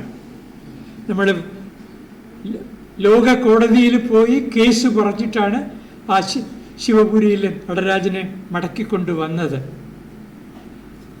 അതുപോലെ അതിൻ്റെ പ്രത്യേകതയെക്കുറിച്ച് നമുക്കറിയാം. ആനന്ദകുമാരസ്വാമി ഡാൻസ് ഓഫ് ശിവ എന്ന് പറയുന്ന പുസ്തകത്തിൽ ഈ ശിവൻ്റെ നൃത്തത്തെ പറ്റി എന്തുകൊണ്ടാണ് അത് ഗംഭീരമായ ഒരു ശില്പമായത് എന്നൊക്കെ പറയുന്നുണ്ട്. ഒരു ഭാവത്തിൻ്റെ അവസാനം, മറ്റൊരു ഭാവത്തിൻ്റെ ആരംഭം, ഇതിൻ്റെ ഇടയ്ക്കുള്ള വിഷ്കമ്പം, ഇടവേള, ആ ഇടവേളയെ അമൂർത്തമാക്കുക, അതാണ് നടരാജ ശില്പത്തെ പ്രത്യേകത ഉള്ളത് ആക്കിയത്. നമുക്ക് വേണമെങ്കിൽ തഞ്ചാവൂരിൽ പോകാം, അവിടുത്തെ ആർട്ട് ഗാലറിയിൽ പോയി കാണാം. മദ്രാസ് മ്യൂസിയത്തിലെ എഗ്മൂറിലുള്ള ആർട്ട് ഗാലറിയിൽ പോകാം. ഈ ശിവ നടരാജൻ്റെ ലോഹശില്പങ്ങൾ കാണാൻ പറ്റും. തീർച്ചയായും ഗംഭീരമാണ്. പക്ഷെ അതുപോലെ പ്രശസ്തമായില്ലെങ്കിൽ പോലും ഗംഭീരമാണ് നമ്മുടെ നടരാജ നൃത്ത ചിത്രീകരണങ്ങൾ. അതിൽ ഞാൻ ഏറ്റുമാനൂരിലെ നടരാജനെ പറ്റി പറയാം. ആദ്യമായിട്ട് ഏറ്റുമാനൂരിലെ നടരാജൻ ഇങ്ങനെ അനന്തതയിലേക്ക് നോക്കുകയാണ്. നൃത്തം ചെയ്യുന്ന ശിവൻ എല്ലാം മറക്കുന്നു. അനന്തതയിലേക്ക് നോക്കുകയല്ല, തൻ്റെ നൃത്തം കാണാനായി ചുറ്റുപാടുമുള്ള ദേവീദേവന്മാരെ വിസ്മരിച്ചുകൊണ്ട്, അതിൽ പാർവതിയുണ്ട്, മഹാവിഷ്ണുവുണ്ട്, സരസ്വതിയുണ്ട്, ഗണപതിയുണ്ട്, സുബ്രഹ്മണ്യനുണ്ട്, മുനിമാരുണ്ട്, ഒരുപാട് പേരുണ്ട്. പക്ഷേ നൃത്തത്തിൻ്റെ പരകോടിയിലേക്ക് എത്തുമ്പോഴേക്കും ശിവൻ എല്ലാം മറക്കുന്നു. ദേവീദേവന്മാരാകട്ടെ ശിവൻ്റെ ബോഡി ലാംഗ്വേജ് ശ്രദ്ധിക്കുന്നുണ്ട്. പക്ഷെ ആനന്ദത്തിൻ്റെ ഒരു നിമിഷത്തിൽ അവർ ഈ ബോഡി ലാംഗ്വേജിനെ മറന്നിട്ട് ആ ബോഡി ലാംഗ്വേജിൻ്റെ ധ്വനിയെ, സ്ഫോടത്തിലേക്ക് അവരും മയങ്ങിപ്പോയി. അപ്പോൾ അവരുടെ കണ്ണുകൾ അനന്തതയിലേക്കാണ്. ഈ രണ്ട് കണ്ണുകളും ഏതോ ഒരു ബിന്ദുവിൽ, ഒരു പക്ഷേ ചിത്രത്തിൻ്റെ ഫ്രെയിമിന് വെളിയിലുള്ള ഒരു ബിന്ദുവിൽ ഒന്നിക്കുകയാണ്. ചുരുക്കത്തിൽ ഏറ്റുമാനൂരിലെ നടരാജന് ഒരു ജോമെട്രിക്കൽ സെൻ്ററുണ്ട്, ഒരു ഓപ്റ്റിക് സെൻ്ററുണ്ട്. കാഴ്ചക്കാരനായ നമ്മുടെ കണ്ണുകൾ ഈ ഓപ്റ്റിക് സെൻ്ററിലേക്ക് ആദ്യം ശ്രദ്ധ കേന്ദ്രീകരിക്കും. അത് കഴിഞ്ഞ് ജോമെട്രിക് സെൻ്ററിലേക്ക് പോകും. വീണ്ടും നമ്മൾ അതിലെ മറ്റു രൂപങ്ങളിലേക്ക് അലസമായി അല്ലെങ്കിൽ നമ്മൾ അറിയാതെ സഞ്ചരിക്കും. ആ ചിത്രം ജീവൻ വയ്ക്കും. ഇത് വരച്ചത് 18-ാം നൂറ്റാണ്ടിലാണ്. ആനന്ദകുമാരസ്വാമി തെറ്റിദ്ധരിച്ചു, 16-ാം നൂറ്റാണ്ടിലാണെന്ന് പറഞ്ഞു. ദ്രാവിഡ കലയുടെ അവസാനത്തെ ഉദാത്തമായ മാതൃകയാണെന്ന് പറഞ്ഞു. ശിവരാമമൂർത്തി പറഞ്ഞു 15-ാം നൂറ്റാണ്ടിലെയാണെന്ന് പറഞ്ഞു. സ്റ്റെല്ല ക്രാംബ്രിഷ് വന്നു, ഒരു നൂറ്റാണ്ടൊന്നും പറഞ്ഞില്ല, അവർ പ്രശംസിച്ചു. പക്ഷേ നമുക്കിന്നറിയാം ആ ഗോപുരം കെട്ടിയത് 18-ാം നൂറ്റാണ്ടിൽ കാർത്തിക തിരുനാൾ രാമവർമ്മയുടെ കാലത്താണ്. അവിടെ ഈ ചിത്രം വരച്ചത് പേരൊന്നും എഴുതിയിട്ടില്ല. പക്ഷെ നമുക്ക് ഭാഗ്യവശാല് അതാരാണെന്ന് കണ്ടെത്താൻ കഴിഞ്ഞു. ചുള്ളിയിൽ രാമൻ എന്നാണ് പേര്. കരിക്കാട്ട് ഗ്രാമക്കാരനാണ്, മഞ്ചേരി സ്വദേശി. അദ്ദേഹം ഒരു കാലഘട്ടത്തിൽ ഈ പറയുന്ന എറണാകുളത്തും കോട്ടയത്തും ആറന്മുളയിലും തിരുവല്ലയിലും ഒക്കെ വന്ന് ചിത്രങ്ങൾ വരച്ചു. അദ്ദേഹത്തിൻ്റെ ശൈലി വെച്ചിട്ടാണ് ഞാൻ ഈ വിവരങ്ങൾ കണ്ടെത്തിയത്. ആറന്മുളയിലെ ഒരു ഗ്രന്ഥവരിയിൽ ശ്രീരംഗനാഥൻ എന്ന് പറയുന്ന ഗവേഷകനാണ് ആദ്യമായിട്ട് ഈ ചുള്ളിയിൽ രാമനെ പറ്റി ഒരു പരാമർശം കണ്ടത്. ആറന്മുളയിലെ ചിത്രം കണ്ടു. ആ ചിത്രവുമായി സാമ്യം വെച്ചിട്ട് അദ്ദേഹം വരച്ചതാണ് മറ്റു ചിത്രങ്ങൾ എന്നൊക്കെ പറഞ്ഞിട്ടാണ് ഞാൻ എൻ്റെ നിഗമനത്തിലേക്ക് എത്തുന്നത്. രാജാ രവിവർമ്മ ജീവിച്ചിരുന്ന 19-ാം നൂറ്റാണ്ടിൻ്റെ 20-ാം നൂറ്റാണ്ടിൻ്റെ ആദ്യകാലം. അതിനു മുമ്പ് നമുക്ക് മഹാനായ ഒരു കലാകാരൻ ഉണ്ടായിരുന്നു. ആ കലാകാരൻ്റെ പേരാണ് ചുള്ളിയിൽ രാമൻ. ആ കാലഘട്ടത്തിൽ പൂന്താനത്ത് കൃഷ്ണപിഷാരടി ഉണ്ടായിരുന്നു. ആ കാലഘട്ടത്തിൽ ഇതുപോലെ കൃഷ്ണവാര്യരുണ്ടായിരുന്നു. ആ കാലഘട്ടത്തിൽ ഗോപാല അയ്യർ ഉണ്ടായിരുന്നു. ആ കാലഘട്ടത്തിൽ കൃഷ്ണൻ എന്ന് പറഞ്ഞൊരാളുണ്ടായിരുന്നു. കൃഷ്ണൻ്റെ ശിഷ്യന്മാരുണ്ടായിരുന്നു. അങ്ങനെ അനേക ആളുകളെ പറ്റി നമുക്ക് ലിഖിതങ്ങളിൽ കൂടി മനസ്സിലാവാം. ചിലയിടത്തൊക്കെ അവർ പേരുകൾ എഴുതി വച്ചിട്ടുണ്ട്. നമുക്കൊരു ഗംഭീരമായ ഒരു ഒരു ഒരു കലാപാരമ്പര്യം ഉണ്ടായിരുന്നു. നിർഭാഗ്യവശാൽ നമ്മൾ മലയാളികൾ അതിനെക്കുറിച്ച് വേണ്ടതുപോലെ മനസ്സിലാക്കിയിട്ടില്ല. ആ കലാകാരന്മാരാണ് കേരളീയ സ്വത്വത്തെ വീണ്ടെടുത്ത് അവർക്കറിയാമായിരുന്നു എന്താണെന്ന്. അതെന്തായിരുന്നു എന്ന് ഞാൻ നേരത്തെ പറഞ്ഞു. എല്ലാ സൗന്ദര്യത്തിൻ്റെയും ഏറ്റവും ശ്രേഷ്ഠമായ ഗഹനമായ തത്വങ്ങൾ നിലനിർത്തുക. അത് ഇന്നും നമുക്ക് കാണാൻ പറ്റും. നമുക്ക് റോക്കറ്റുകൾ ഉണ്ടാക്കുന്ന ശാസ്ത്രജ്ഞന്മാരുണ്ട്. ISROയിൽ പോയി നോക്കിയാൽ എല്ലാവരും കേരളീയരൊന്നുമല്ല, എല്ലാ നാട്ടുകാരും ഉണ്ട്. പക്ഷെ അവർക്കുള്ള ഒരു ഫെസിലിറ്റി സെൻറ്റർ തിരുവനന്തപുരമാണ്, അല്ലെങ്കിൽ ബാംഗ്ലൂരിൽ കൊടുക്കുന്നുണ്ട്. അതേ സമയത്ത് നമുക്ക് വെളിച്ചപ്പാടന്മാർ ഇപ്പോഴും ഉണ്ട്. അതേ സമയത്ത് നമുക്ക് തെയ്യം ഇപ്പോഴും ഉണ്ട്. അതേ സമയത്ത് നമുക്ക് മുടിയേറ്റ് ഇപ്പോഴും ഉണ്ട്. അതേ സമയത്ത് നമുക്ക് ഈ പ്രാചീനമായ കലാസങ്കല്പങ്ങളുണ്ട്. ഇപ്പം നമ്മൾ ഒരർത്ഥത്തിൽ ഏറ്റവും ആധുനികരാണ്. ഒരർത്ഥത്തിൽ നാം ഏറ്റവും മൂല്യവത്തായിട്ടുള്ള ആ സംസ്കാരത്തിൻ്റെ ചൈതന്യത്തെ നമ്മൾ തിരസ്കരിക്കുന്നുമില്ല.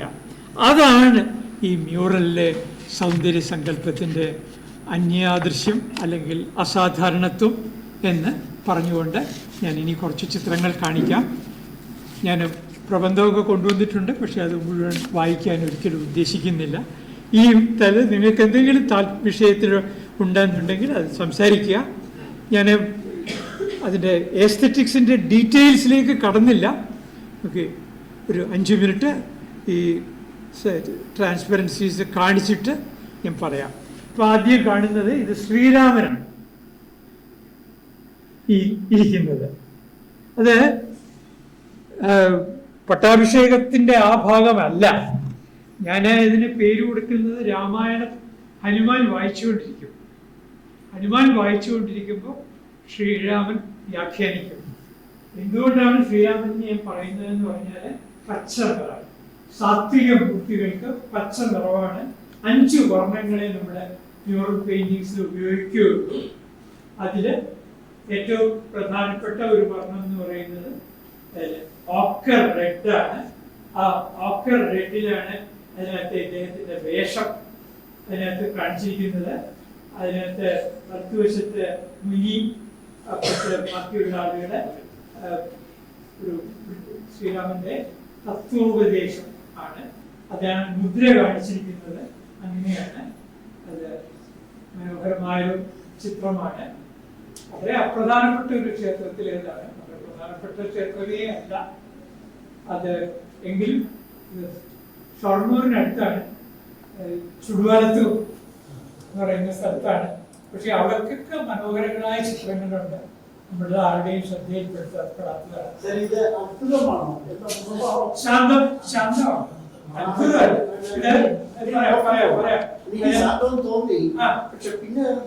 അതിനകത്ത് അത്ഭുതമാണ്. സാറ് പറഞ്ഞത് ശരിയാണ്. അതിലെ മുനിക്ക് അത്ഭുതമാണ്, മറ്റുള്ളവർക്കൊക്കെ അത്ഭുതമാണ്. ശ്രീരാമന് ശാന്തം, മറ്റിപ്പോ പരിവാരങ്ങൾക്ക് വിസ്മയം എന്ന് പറയുന്ന സ്ഥായി ഭാവം. അതാണ് വണ്ടർ. അത്ഭുതത്തിന്റെ ഒരു സൗന്ദര്യ ശാസ്ത്രത്തെ പറ്റി നമുക്ക് നല്ലോണം അറിയാമായിരുന്നു. അത്ഭുതരസത്തിന്റെ അപ്പൊ അവിടെ അത്ഭുതമുണ്ട്, തീർച്ചയായും ഉണ്ട്. ശ്രീരാമന്റെ പക്ഷെ ശാന്തം. മനസ്സിലായല്ലോ? അടുത്ത് ഇത് ഗണപതിയാണ്, കോട്ടയത്തെയാണ്. എത്ര വ്യക്തമല്ല. കോട്ടയം അടുത്ത ചിത്രം കാണിച്ചോളൂ. ഫുൾ വേണമെങ്കിൽ കാണിക്കണമെങ്കിൽ കാണിക്കാം. ഇത് ദക്ഷിണാമൂർത്തി. അത് ഇതുപോലെ ശാന്തമാണ്. തൃശ്ശൂരിൽ ചമ്മന്തിട്ട ദക്ഷിണാമൂർത്തി ജ്ഞാനത്തിന്റെ ഭാവമായിട്ടാണ്. ജ്ഞാന ദക്ഷിണാമൂർത്തിയുണ്ട്, വീണാന്തര ദക്ഷിണാമൂർത്തിയുണ്ട്, പല പല ദക്ഷിണാമൂർത്തിയുണ്ട്.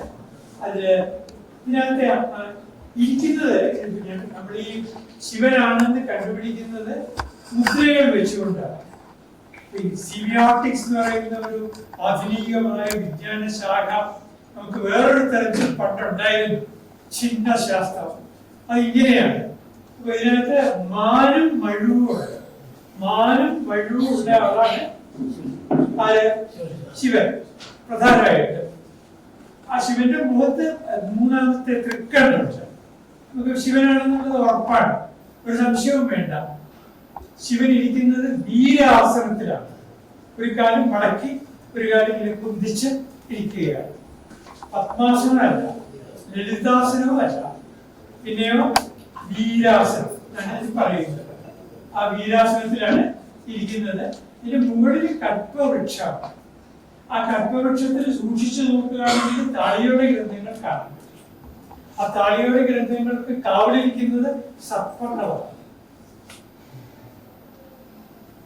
പറയാതെ പറയുകയാണ്. ഒരു ചെറിയ പ്രതലം, ആ ചെറിയ പ്രതലത്തിനകത്ത് 5 നിറങ്ങൾ, ആ 5 നിറങ്ങൾ കൊണ്ട് 1000 കാര്യം പറയുകയാണ്. അടുത്തത് ഇത് ഈ പറഞ്ഞതുപോലെ കിരാതാർജുനീയ കഥയാണ്. ആ കഥ അറിയാമല്ലോ, മഹാഭാരതത്തിലെ. അതിനകത്ത് കിരാതൻ ശിവനും പാർവതിയും കിരാതനായിട്ടും കിരാത നാരിയായിട്ടും വന്ന് അർജുനനെ പരീക്ഷിച്ച് അർജുനന്റെ ശിവഭക്തി തിരിച്ചറിഞ്ഞ് അർജുനന് പാശുപതാസ്ത്രം കൊടുക്കുന്നു. ആ പാശുപതാസ്ത്രം കൊടുക്കുമ്പോൾ ആ ഭാഗമാണ് അവിടെ ചിത്രീകരിച്ചിരിക്കുന്നത്. അവിടെ കൈ ഉയർത്തി തൊഴുതു നിൽക്കുന്നത് വീണ്ടും അർജുനനെ തന്നെ കാണിച്ചിരിക്കുകയാണ്. ഒരു ഫ്രെയിമില് ചിലപ്പോ ഒരേ കഥാപാത്രം 2 തരത്തിലൊക്കെ പ്രത്യക്ഷപ്പെടും.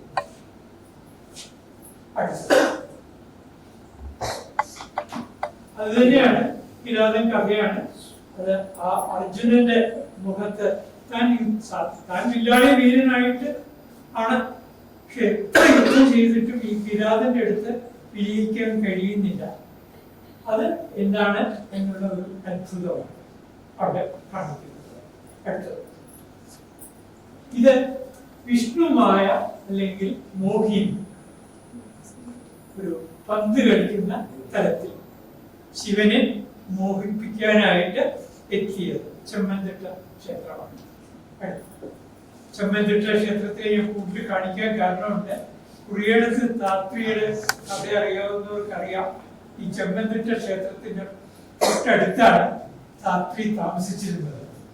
ജനങ്ങൾ അവസാനം ഈ താത്രി താമസിച്ചിരുന്ന മന തീ വയ്ക്കുകയാണ്. ഇന്നും അതൊരു ശവപ്പറമ്പ് പോലെ കിടക്കുകയാണ്. ഇത് അത് ശിവനും അർജുനനും തമ്മിലുള്ള യുദ്ധമാണ്. ചെമ്മന്തിട്ട ക്ഷേത്രം. അടുത്തത് വ്യക്തമല്ല, പക്ഷേ ശിവനാണ് ഇപ്പുറത്തിരിക്കുന്നത്, അർജുനൻ തന്നെ ആവണം. ചെമ്മന്തിട്ട ക്ഷേത്രം.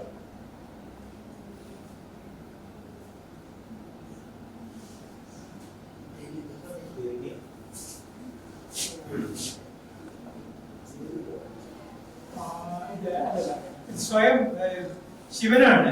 മൃത്യുഞ്ജയ സങ്കല്പമാണ്. കലശം നടത്തുകയാണ്. സാധാരണ ഈ സങ്കല്പം എന്ന് പറഞ്ഞാൽ നമ്മുടെ പെയിന്റിങ് ചുവചിത്രകല എന്ന് പറയുന്നത് ഐക്കണോഗ്രഫി അഥവാ വിഗ്രഹ ശാസ്ത്രവുമായിട്ട് അഭേദ്യമായി ബന്ധപ്പെട്ടിരിക്കുന്നു. ആളുകളൊക്കെ പണ്ട് രോഗമൊക്കെ വരുമ്പോൾ മൃത്യുഞ്ജയ മൂർത്തിയെയാണ് പ്രാർത്ഥിച്ചിരുന്നത്. അടുത്തത്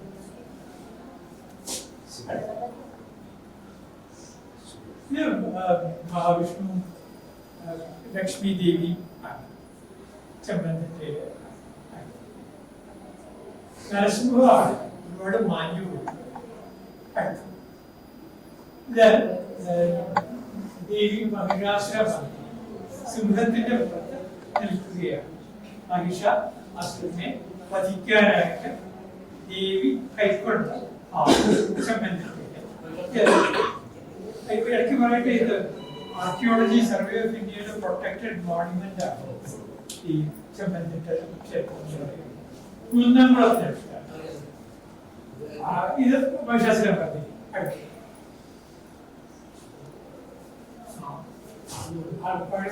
കൃഷ്ണനാണ് വേണുഗോപാൽ ഓടക്കുഴൽ വായിക്കുന്ന കൃഷ്ണൻ. അതില് ഒരു നിറം ടർക്കോയിഷ് ബ്ലൂ ആണ് കൃഷ്ണൻ കൊടുത്തിരിക്കുന്നത്. അത് ലാപ്പിസ് ലസൂലി എന്ന് പറയും. അഫ്ഗാനിസ്ഥാനിൽ നിന്ന് കിട്ടുന്ന ഒരു പ്രത്യേക കല്ലുകൾ കൊണ്ടാണ് ആ നിറം യൂസ് ചെയ്യുന്നത്. വേണുഗോപാല കൃഷ്ണനാണ്.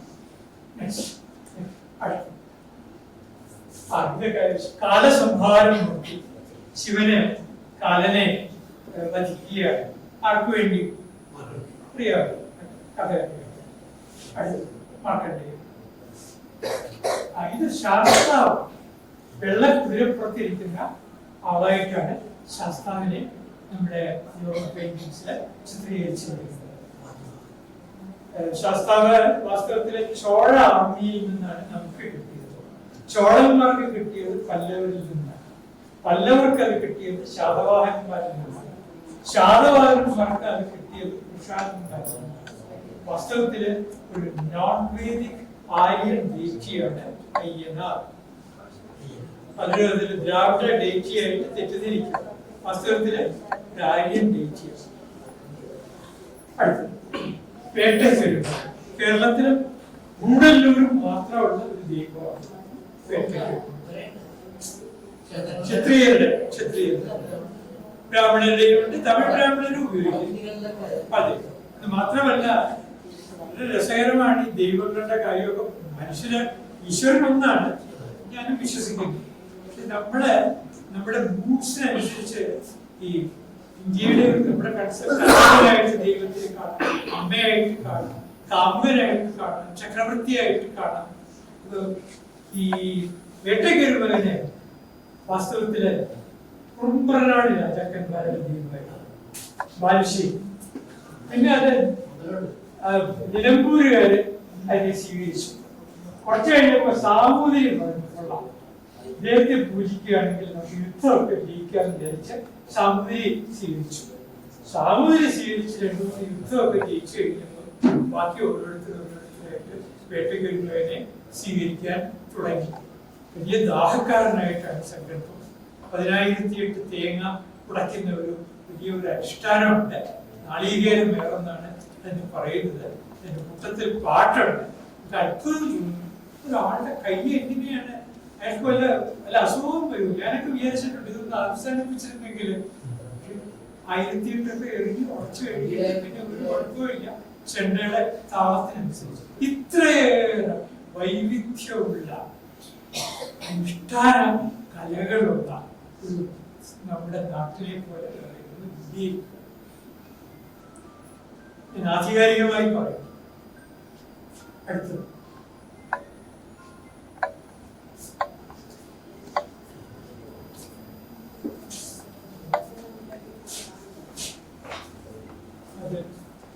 ശ്രീദേവിയാണ്. താമരപ്പൂവാണ്. കണ്ടിട്ടാണ് പറയുന്നത്. ഈ വിഗ്രഹങ്ങളെ രൂപങ്ങളൊക്കെ നിശ്ചയിക്കുന്നത് അതിന്റെ മുദ്രകൾ വെച്ചിട്ടാണ്.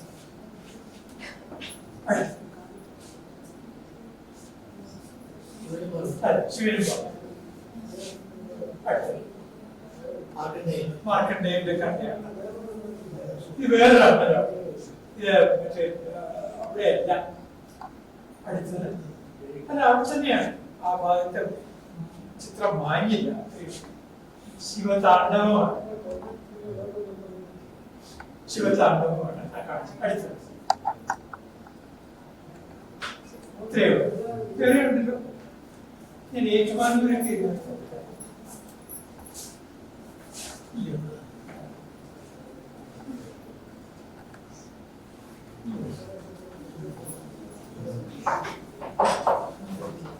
ഇനി ഇതുപോലെ തന്നെ ദാരുശില്പങ്ങളെ പറ്റി പറയാനാണെങ്കിൽ ഒരുപാടുണ്ട്.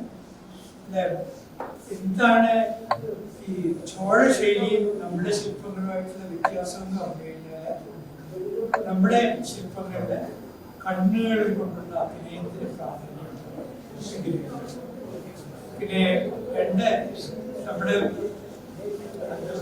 ഒരിക്കൽ വന്നപ്പോൾ പറഞ്ഞു ഗിരീഷ് അത് കമന്റ് ചെയ്തു, പിൻഭാഗം ശില്പങ്ങളിൽ ഒരിക്കലായിട്ട് നമ്മുടെ കേരളത്തിലെ ശില്പങ്ങളിൽ പൊട്ടക്സ് ഒക്കെ കൃത്യമായിട്ട് കാണിച്ചിരിക്കും. അതാണ് വേറൊരു പ്രത്യേകത.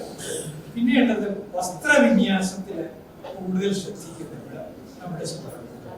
ഞങ്ങളെ പോലെയുള്ള ആളുകൾക്ക് ഒരു മ്യൂസിയത്തില്, മദ്രാസ് മ്യൂസിയത്തില് ഒരു ദേവിയുടെ വിഗ്രഹമാണ്. എന്റെ ചുവട്ടിൽ എഴുതിയിരിക്കുന്നത് ഐഡൽ ഫ്രം സൗത്ത് ഇന്ത്യ. എനിക്കത് കണ്ടാലറിയാം കേരളത്തിൽ നിന്നുള്ളതാണ്. പക്ഷെ അവിടെ തെറ്റായിട്ട് കാറ്റലോഗ് ചെയ്തിരിക്കുകയാണ്. ഞാൻ അതേ കുറ്റം പറയുകയല്ല. അന്ന് ഈ പറയുന്ന മദ്രാസും മലബാറും ഒന്നായിട്ട് കിടന്ന കാലത്ത് മിക്കവാറും മലബാറിൽ നിന്ന് കിട്ടിയ ഒരു വിഗ്രഹം ആയിരിക്കണം പാർവതിയാണ്. അത് കണ്ടിട്ട് അവിടെ പറഞ്ഞു തന്നേ ഉള്ളൂ. കുറ്റം പറയുകയല്ല. പക്ഷെ നമുക്കറിയാം അത് കേരളത്തിലേതാണ്. അത്രമേൽ നമുക്ക് പ്രത്യേകതയുള്ള നമ്മുടെ ചിത്രകലയ്ക്കും നമ്മുടെ ശില്പകലയ്ക്കും കാണാൻ സാധിക്കും. ലോകമെമ്പാടുമുള്ള മ്യൂസിയങ്ങളിൽ നമ്മുടെ ദാരുശില്പങ്ങളുണ്ട്. അതെ, വേഗം കാണിക്കും. പോരായെങ്കിൽ ഞാൻ വളരെ വേഗം ചുരുക്കി പറയാം. ഇത് ഞങ്ങളുടെ ഓണാട്ടുകരക്കാരാണ്. കായംകുളം ഞാനും രാജേന്ദ്രബാബു. ഞങ്ങളുടെ ഹരിപ്പാട് എന്ന് പറയുന്ന അമ്പലം, അവിടെ ഒരു അമ്പലമുണ്ട്. അവിടെ ഒരു വലിയ അമ്പലമല്ല, ഒരു കൊച്ചമ്പലം. കൊച്ചമ്പലത്തില് മനോഹരങ്ങളായ ദാശ. ഇത് ഞാൻ പറഞ്ഞ രാമൻ വരച്ചതാണ്. അതെ, ചുള്ളിയിൽ രാമൻ വരച്ചത്. അത് ഷൺമുഖൻ. അടുത്തത് അത് മയിലിന്റെ പുറത്തിരിക്കുന്ന ഷൺമുഖനാണ്. അടുത്തത് ഇത് സ്കന്ദപുരാണത്തിലെ കഥ മിക്കവാറും വളരെ എലാബറേറ്റ് ആയിട്ട് പറയുന്നു. അടുത്തത് അത് കഥയിലെ ഓരോ ഘടകങ്ങളെ കൂടുതൽ വിശദീകരിക്കുന്നില്ല, വേഗം കാണിക്കണം. ഒരുപാട് ചിത്രങ്ങൾ ഉള്ളതുകൊണ്ട് ഈ ശരീരത്തിന്റെ കണ്ണുകൾ കണ്ടില്ലേ, നെറ്റിയിലൊരു ഇന്ദ്രന് ഈ 1000 കണ്ണുണ്ട്. മുനിയുടെ ശാപം കൊടുത്തത്. അത് ഇങ്ങനെയാണ് കഴിക്കുന്നത്. അടുത്തത് യുദ്ധമാണ്. അതിനകത്ത് ഗജമുഖാസുരൻ, വസ്ത്രത്തിൽ ഗജമുഖാസുരനല്ല, താരകാസുരൻ തന്നെയാണ്. താരകാസുരന് ഈ സുബ്രഹ്മണ്യനെ കബളിപ്പിക്കാൻ വേണ്ടിയിട്ട് ഗജമുഖാസുരനായിട്ട്. ഇത് വാസ്തവത്തിൽ സ്കന്ദപുരാണത്തിൽ, സംസ്കൃതത്തിലുള്ള സ്കന്ദപുരാണത്തിലുള്ള നമ്മുടെ നാട്ടില് സ്കന്ദപുരാണവും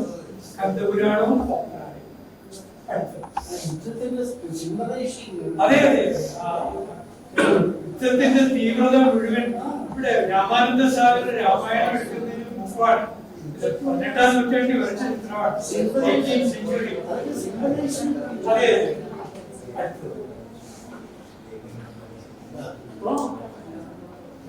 പല രൂപത്തിൽ വരികയാണ്. സിംഹമായിട്ട് വരുന്നു, ആനയായിട്ട് വരുന്നു. ഈ പറയുന്ന താരകാസുരൻ അവസാനം നിർമ്മിക്കുകയാണ്.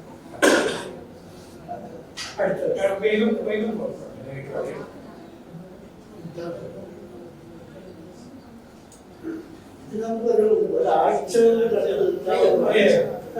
ഭാഗ്യവശാൽ ഒരു 10,000-ഓളം പറയുന്ന ഒരു ശേഖരം എനിക്ക് അതെ പലതും മാഞ്ഞുകൊണ്ടിരിക്കുകയാണ്. ഇപ്പൊ വരയ്ക്കുന്നവർക്ക് ക്ഷമയില്ല. വരയ്ക്കാൻ അറിയാന്നല്ല, അറിഞ്ഞുകൂടാ ഞാൻ പറയില്ല. അടുത്തത് വേഗം കാണിച്ചു. വേഗം കാണിച്ചു. ഇതെല്ലാം ഹരിപ്പാട് കീഴ്തൃക്കോവിൽ എന്ന് പറയുന്ന സ്ഥലത്തിലാണ്. വളരെ ഒരു കാര്യം കൂടി പറയാം. 13ാം നൂറ്റാണ്ടിലാണ് സുബ്രഹ്മണ്യനെ ഒരു കൾട്ടായിട്ട് കേരളീയർ സ്വീകരിക്കുന്നത്. അത് തിരുച്ചെന്തൂരില് അവര് ഈ പാണ്ഡ്യന്മാർക്ക് വേണ്ടിയിട്ട് ഓളത്തിലെ രാജകുമാരൻ യുദ്ധം ചെയ്യാൻ പോകും. തിരിച്ചു വന്നപ്പോഴാണ് യുദ്ധത്തിൽ സുബ്രഹ്മണ്യന്റെ പ്രീതിയാണെന്ന് മനസ്സിലാക്കിയിട്ട് ഒരു സുബ്രഹ്മണ്യ വേവ് കേരളത്തിൽ ഉണ്ടായിരുന്നു. അതിന്റെ ഫലമായിട്ടാണ് ഈ ഹരിപ്പാട് ഉൾപ്പെടെയുള്ള സ്ഥലങ്ങളിൽ കിളങ്ങുന്ന പുഴമുലയുണ്ട്. ഒരു 11ാം നൂറ്റാണ്ടിൽ തൊട്ട് വന്നു. അടുത്ത് ഇന്നത്തെ ആ സ്ത്രീകളുടെ വേഷവിധാനം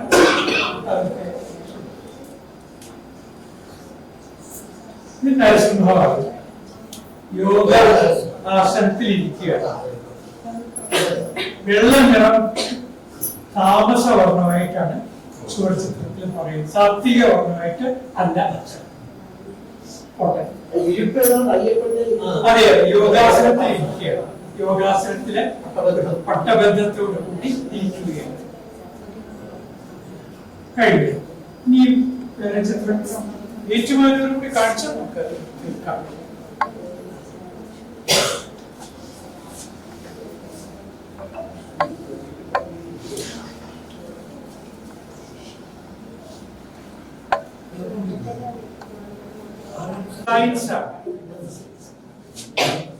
അതുപോട്ടെ, പെയിന്റിംഗ് ഇല്ല. ശരി, ഞാൻ ഒരു വലിയ വിഷയമാണ്, കുറച്ച് സമയം കൊണ്ടൊന്നും പറയാനൊക്കെ ഇല്ല. എനിക്ക് ആകെ പറയാനുള്ളത് ഇതാണ്, ഇതിന് താല്പര്യമുള്ളവര് മട്ടാഞ്ചേരിയിൽ പോകണം. പിന്നെ പുണ്ടരീകപുരം എന്ന് പറഞ്ഞൊരു അമ്പലമുണ്ട്, തലയോലപ്പുറപ്പിനടുത്താണ്, അവിടെ പോകണം. പിന്നെ പത്മനാഭപുരത്ത് പോകണം, ഏറ്റുമാനൂർ പോകണം, പള്ളികളിലുണ്ട്. അതില് അകപ്പറമ്പുകൾ, അങ്കമാലിപ്പള്ളി, നിശ്ചയമായിട്ടും ഈ രണ്ടിടത്തും. പിന്നെ പാലിയക്കരപ്പള്ളി തിരുവല്ലയിലാണ്. അതുപോലെ കുറിഞ്ഞിപ്പള്ളി നിശ്ചയമായിട്ടും കൂടത്തിലേക്ക് അടുത്ത് അവിടെയാണ്. ഉദയംപേരൂരിൽ അമ്പലമുണ്ട്, അവിടെ മോസ്കുകളില് പെയിന്റിങ് കാണില്ല. ദാരുശില്പങ്ങളില് പെയിന്റിങ് ഡിസൈൻസ് ഉണ്ടാകും. മനുഷ്യരൂപങ്ങളും ജന്തുരൂപങ്ങളും വരയ്ക്കാൻ കൊത്തിവയ്ക്കാൻ പാടില്ലെന്നാണ് പറഞ്ഞിരിക്കുന്നതെങ്കിലും പല മോസ്കുകളിലും ഞാൻ കണ്ടു. കാരണം എന്താന്ന് പറഞ്ഞു കഴിഞ്ഞാല് ഈ ശില്പികള് ഉണ്ടാക്കിക്കോട്ടെ എന്ന് ചോദിക്കും, സമ്മതിക്കുകയും ചെയ്യും. പക്ഷെ മനുഷ്യരൂപങ്ങൾ കാണിക്കുകയില്ല. വിശേഷിച്ച് സുന്നി ഫെയ്ത്തില് അതില്ല. നമ്മുടെ പള്ളികളിലെ ആർക്കിടെക്ചറിനെ പറ്റിയാണെങ്കിൽ ഞാൻ ഒരു ദിവസം മുഴുവൻ പറയാം. കേരളത്തിലെ ഇസ്ലാമിക് ആർക്കിടെക്ചറിനെ പറ്റിയും കാര്യമായ പഠനങ്ങൾ വന്നിട്ടില്ല. അതിന് നിശ്ചയമായിട്ടും പോകേണ്ട, പഠിക്കേണ്ട ഒരു പള്ളിയാണ് കോഴിക്കോട്ടെ ബിസ്കാൽ പള്ളി. ബിസ്കാൽ കുറ്റിച്ചിറ എന്ന് പറയുന്ന സ്ഥലത്താണ്. അതുപോലെ പോകേണ്ടതാണ് പെരിങ്ങത്തൂർ എന്ന് പറയുന്ന സ്ഥലത്ത്, തളങ്കര, കോട്ടയത്ത് അതുപോലെ താഴ്ത്തങ്ങാടി എന്ന് പറയുന്ന സ്ഥലത്ത്. അതുപോലെ ചർച്ചില് പെയിന്റിങ്സ് ഉണ്ട്. ഞാൻ നേരത്തെ പറഞ്ഞു, ഈ പറഞ്ഞ പോലെ കൂട്ടത്തിൽ കോട്ടയം ചെറിയ പള്ളിയും അങ്കമാലി പള്ളിയും ഈ പറഞ്ഞ പോലെ അകപ്പറമ്പ് പള്ളിയുമാണ് ഏറ്റവും പ്രധാനപ്പെട്ടത്. എന്തെങ്കിലും ചോദ്യം ഉണ്ടെങ്കിൽ ചോദിക്കാം, ഇല്ലെങ്കിൽ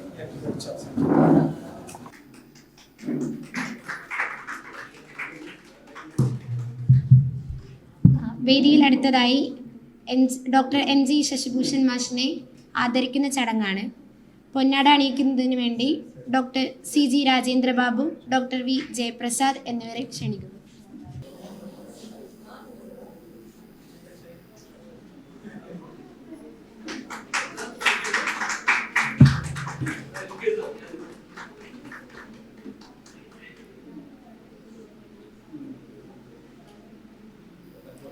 മൊമെന്റോ നൽകുന്നതിനായി doctor OK Santhosh, doctor PM Girish എന്നിവരെ ക്ഷണിക്കുന്നു.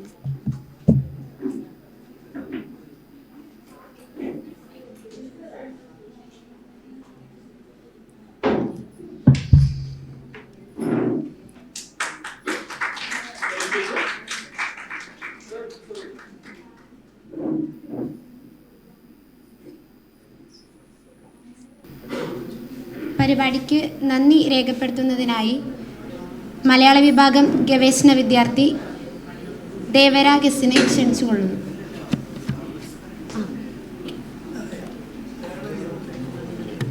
ക്ഷമിക്കണം,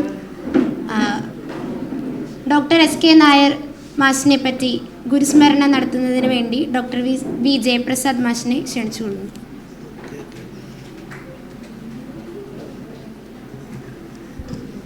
സമയം വളരെ അതിക്രമിച്ചിരിക്കുകയാണ്. ഇനി ഒരു എൻഡോമെൻ്റ് കൂടി നടക്കാനുണ്ട്.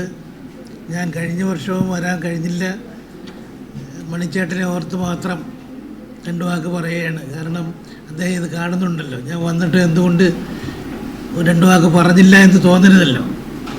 അത് SK സാറിനെ ഓർക്കുമ്പോൾ അദ്ദേഹം എനിക്ക് MAക്ക് നളചരിതമാണ് ആദ്യമായിട്ട് പഠിപ്പിച്ചത്. നളചരിതം കഥകളി കാണും പോലെ തന്നെയാണ് അദ്ദേഹം എടുക്കുന്നത്.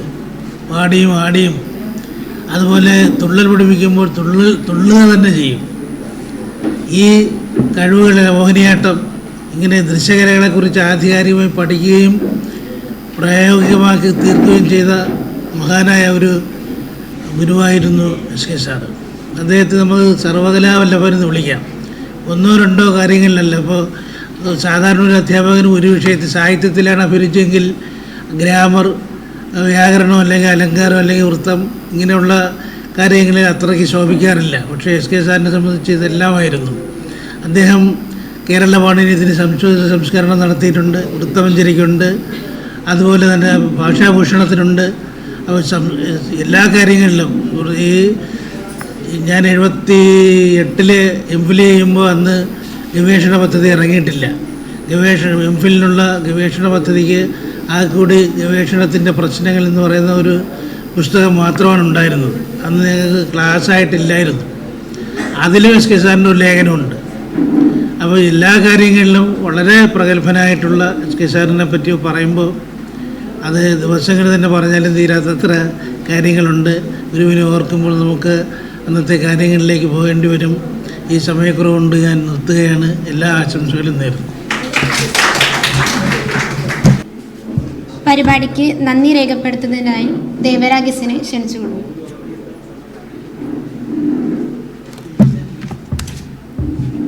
പ്രിയമുള്ളവരെ, നമ്മുടെ ഈ എസ്.കെ. നായർ എൻഡോമെൻറ്റ് ലെക്ചർ ഇവിടെ അവസാനിച്ചിരിക്കുകയാണ്.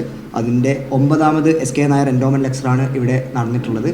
നമ്മുടെ ഈ പരിപാടിക്ക് മുഖ്യ പ്രഭാഷണം നടത്തിയ ഡോക്ടർ M.G. ശശിഭൂഷൺ സാറിനെ ആദ്യമായി നന്ദി രേഖപ്പെടുത്തുന്നു. അതോടൊപ്പം തന്നെ ഈ പരിപാടിയിൽ പങ്കെടുത്ത doctor OK Santhosh, doctor PM Girish, doctor CJ Rajendra Babu, doctor Jayaprasad, പിന്നീട് പുസ്തക പ്രകാശനത്തിൽ പങ്കുചേർന്ന അഷ്ടമി, ഇവിടെ ലൈവ് ടെലികാസ്റ്റ് നടത്തിക്കൊണ്ടിരിക്കുന്ന ഈസ്റ്റ്മാൻ ഫോട്ടോഗ്രാഫി എന്നിവർക്കും നന്ദി രേഖപ്പെടുത്തിക്കൊണ്ട് ഈ പരിപാടി അവസാനിച്ചതായി അധ്യക്ഷൻ്റെ അനുമതിയോടുകൂടി പ്രഖ്യാപിക്കുന്നു.